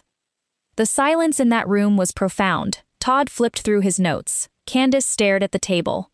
Susan continued. Additionally, we are prepared to amend the complaint to add a count for unfair trade practices under South Carolina law, which could expose your client to treble damages. And we have not yet filed a separate action for defamation, which we will do if this matter is not resolved to my client's satisfaction. Candace finally spoke. Her voice was small, nothing like the commanding tone she had used during our phone call. What do you want? Susan looked at me. I nodded. What we want is simple, Susan said. First, your client pays the outstanding balance of $4,800 immediately. Second, your client pays $125,000 in damages for the copyright infringement. Third, your client removes the defamatory Google review and publishes a public retraction and apology on her social media accounts. Fourth, your client agrees to a permanent injunction prohibiting her from any further use, reproduction, or distribution of my client's copyrighted works. Fifth, your client pays all attorney's fees and court costs. Todd did some math on his legal pad. That's $144,800 plus costs? Plus costs, Susan confirmed. Candace looked at Todd. Todd looked at Candace. There was a long, uncomfortable silence. We need time to discuss this, Todd said. You have 2 weeks, Susan replied. After that, we will proceed with litigation, and the offer will be off the table. The 2-week deadline came and went with no response from Todd. Susan sent a follow-up email on September 26th, reiterating the settlement offer and giving Todd an additional 5 days to respond. No response. On October 3rd, Susan filed an amended complaint adding the unfair trade practices count and a separate defamation lawsuit in state court. She also filed a motion for summary judgment on the copyright claim, arguing that the facts were undisputed and that no reasonable jury could find in Candace's favor. This is the point in the story where the folktale's lesson begins to crystallize. In every folktale about justice, there comes a moment when the villain realizes that the power dynamics have shifted, that the farmer has a trap, that the merchant has gone to the king, that the person they thought was weak and helpless actually holds all the cards. Candace had spent years operating on the assumption that small business owners would never fight back. She had been right, up to a point. Rebecca, Marcus, Keisha, and Patricia had all been unable or unwilling to pursue legal action. But I was different. I had the law on my side, the facts on my side, and an attorney who was smarter and more experienced than anything Candace could marshal. And there was another factor that Candace had not counted on: the court of public opinion. While all of this legal drama was unfolding, something remarkable was happening in the Charleston wedding vendor community. Tamara, the wedding planner who had first tipped me off, had been quietly spreading the word about my situation. Not in a gossipy way, but in a factual, professional way.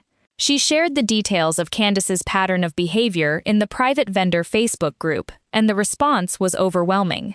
Dozens of vendors came forward with their own stories. A baker who had been shorted $800 by the Monroe family. A calligrapher who had never been paid for custom invitations.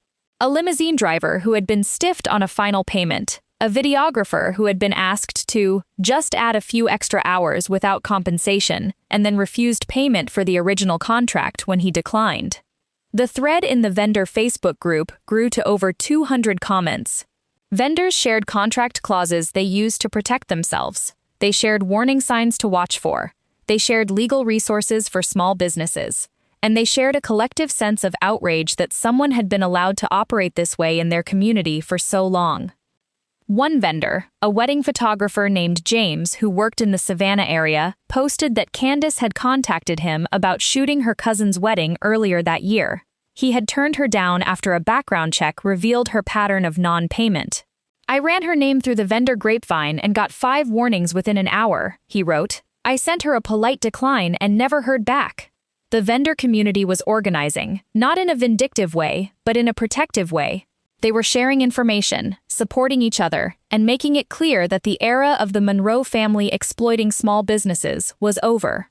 On October 15th, Candace's new attorney contacted Susan.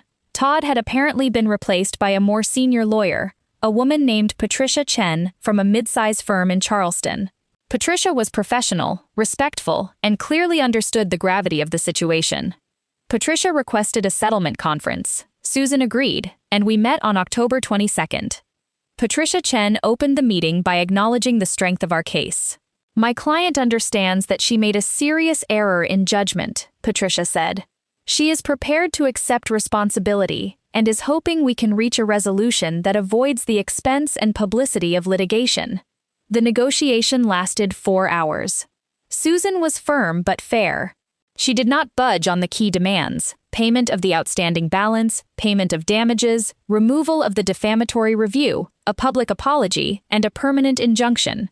Patricia pushed back on the damages amount, arguing that $125,000 was excessive for a first-time copyright infringement. Susan's response was masterful. She pulled out the statements from the other vendors and laid them on the table. "Counselor, your client is not a first-time offender. She is a serial offender who has been exploiting small business owners in the wedding industry for years. My client is simply the first one with the resources and the resolve to hold her accountable. The damages demand reflects not just the copyright infringement but the broader pattern of conduct that my client's lawsuit has brought to light." Patricia reviewed the statements. She conferred with Candace privately. When they returned, Patricia offered $75,000 in total damages plus the outstanding balance, attorney's fees, and compliance with all other demands. Susan looked at me. I thought for a moment. $75,000 was less than our original demand, but it was still a significant amount. More importantly, it came with the admission of liability, the public apology, and the permanent injunction, and it meant that the matter would be resolved without a protracted trial. I nodded. Susan countered at $85,000, plus all other terms. Patricia accepted. The settlement agreement was signed on November 1st, 2023. The terms were as follows. Candace Monroe admitted liability for willful copyright infringement and breach of contract. Candace paid the outstanding balance of $4,800. Candace paid $85,000 in damages. Candace paid $15,000 in attorney's fees and court costs. Candace removed the defamatory Google review and published a public apology on her Instagram and Facebook accounts. The apology, which was drafted by Susan and approved by me, read, "I want to publicly apologize to Daniel Marsh of Marsh & Light Photography. I posted copyrighted images without permission and wrote a negative review that contained false statements. Daniel's work on our wedding was exceptional, and my actions were wrong. I have settled this matter with him and am committed to doing better in the future." Candace agreed to a permanent injunction prohibiting her from any further use, reproduction, or distribution of my copyrighted works. The total financial resolution was $104,800. I want to take a moment to talk about what that money meant to me and what it did not mean. It did not mean I was rich. After attorney's fees, taxes, and the lost time from my business during the dispute, the net amount was significantly less than the gross. But it did mean that I could cover my expenses, pay Maria and Kevin for their work, and keep my business afloat during a period that could easily have bankrupted me. More importantly, it meant that Candace Monroe had been held accountable for her actions. For the first time in her life, as far as I could tell, someone had pushed back against her sense of entitlement and won. And that victory was not just mine. It belonged to Rebecca, Marcus, Keisha, Patricia, and every other vendor who had been exploited by the Monroe family and had been too afraid or too broke to fight back. In the weeks following the settlement, something remarkable happened. The story leaked. I did not leak it. I suspect it was someone in the vendor community, or perhaps someone in Patricia Chen's office, or maybe just the irrepressible human instinct to share a good tale of justice served. A wedding industry blog picked up the story first, then a local Charleston news outlet, then a national wedding publication.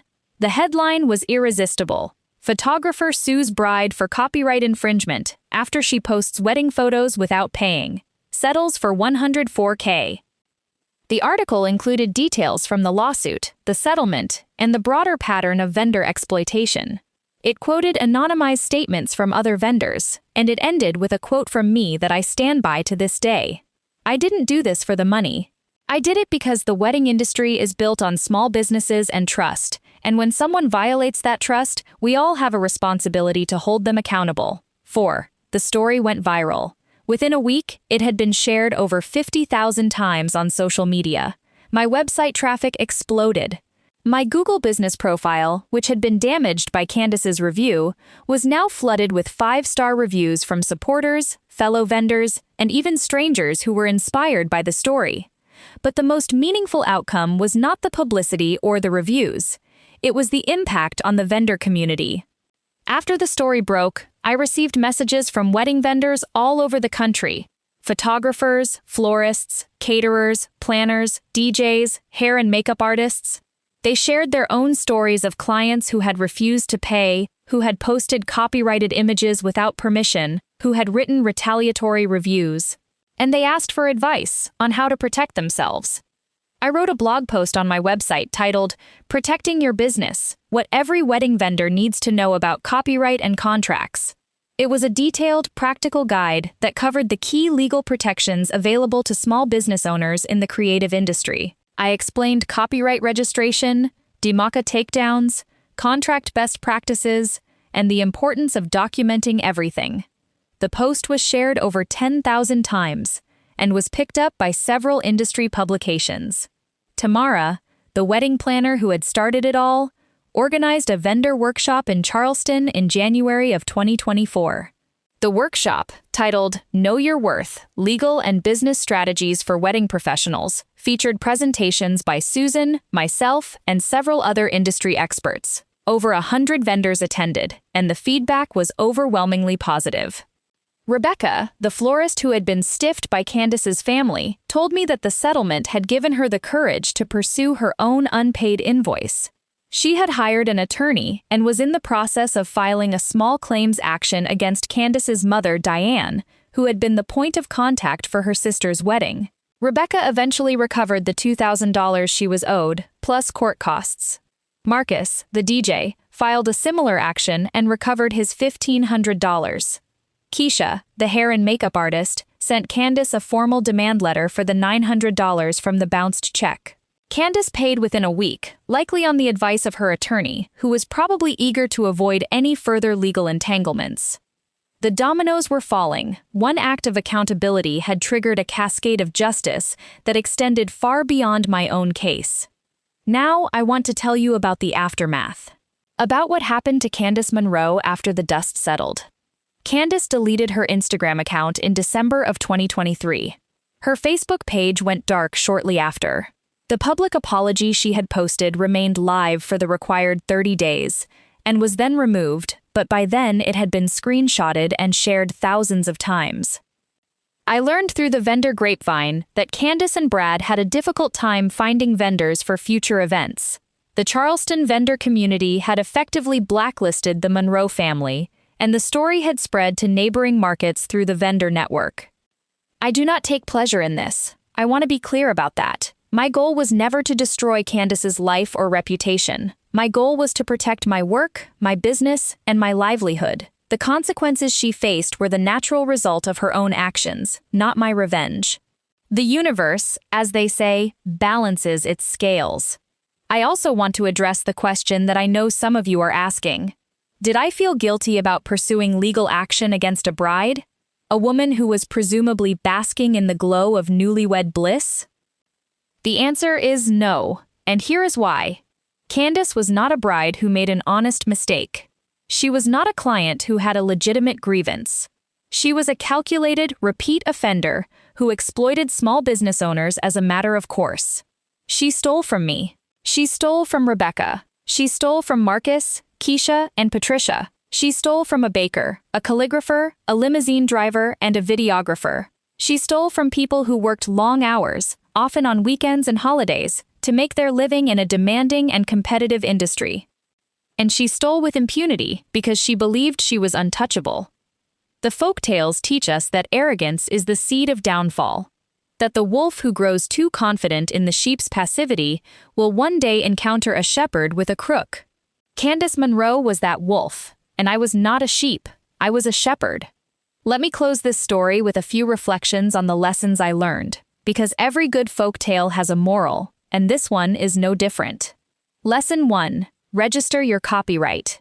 This is the single most important thing a photographer, or any creative professional, can do to protect their work. It costs $55 to register a collection of images with the U.S. Copyright Office. $55. That is less than the cost of a decent filter. And it gives you the ability to seek statutory damages and attorney's fees in the event of infringement. Without registration, you are limited to actual damages, which are incredibly difficult to prove and often amount to far less than the cost of litigation. I register every single wedding collection before delivery. It is a non-negotiable part of my workflow. Lesson 2. Have a bulletproof contract. My contract was drafted by an intellectual property attorney. It is clear, specific, and unambiguous about payment terms, copyright ownership, and the consequences of breach. If your contract is vague or relies on verbal agreements, you are leaving yourself vulnerable. Get it in writing. Get it in writing. Get it in writing. Lesson 3. Document everything. Every email, every text message, every phone call, every delivery, every interaction. Keep records of when you sent deliverables, when you sent invoices, and when you received payments. In a legal dispute, documentation is your best friend. I had a paper trail that was so thorough that Candace's own attorney could not find a single weakness in my case. Lesson 4. Know your worth and defend it. There is a tendency in the creative industries to undervalue our work, to accept less than we deserve because we are artists and should be grateful for the opportunity. This is nonsense. You are a professional. Your skills are the product of years of training, practice, and investment. Your work has value, and you have the right to be compensated for it. Do not let anyone tell you otherwise. Lesson 5. Build your community. The vendor community in Charleston saved me. Tamara's tip, the statements from other vendors, the support during and after the lawsuit. None of that would have happened if I had not spent years building genuine relationships with my fellow professionals. Attend industry events, join professional associations, participate in online forums. Be a good colleague, and your colleagues will be there when you need them. Lesson 6. Choose your clients wisely. I know this is easier said than done, especially for photographers who are just starting out and need every booking they can get. But trust your instincts. If something feels off during the consultation, if the client is dismissive of your contract, if they seem more interested in the social media content than the actual photographs, proceed with caution. The best clients are the ones who value your work and respect your process. And lesson 7, the one that ties them all together. Justice is possible, but it requires action. The other vendors that Candace exploited could have pursued legal action, but they did not. I do not blame them for this. They had their own reasons, their own constraints, their own fears. But the fact remains that Candace was able to operate for years because no one stopped her.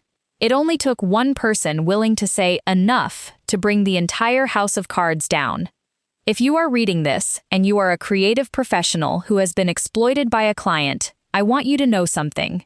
You have rights, you have options, you have the law on your side, even if it does not always feel that way. You do not have to be a victim, you can be the shepherd. It has been over a year since the settlement, and my business is thriving. Martian Light had its best year ever in 2024, with bookings up 30% from the previous year.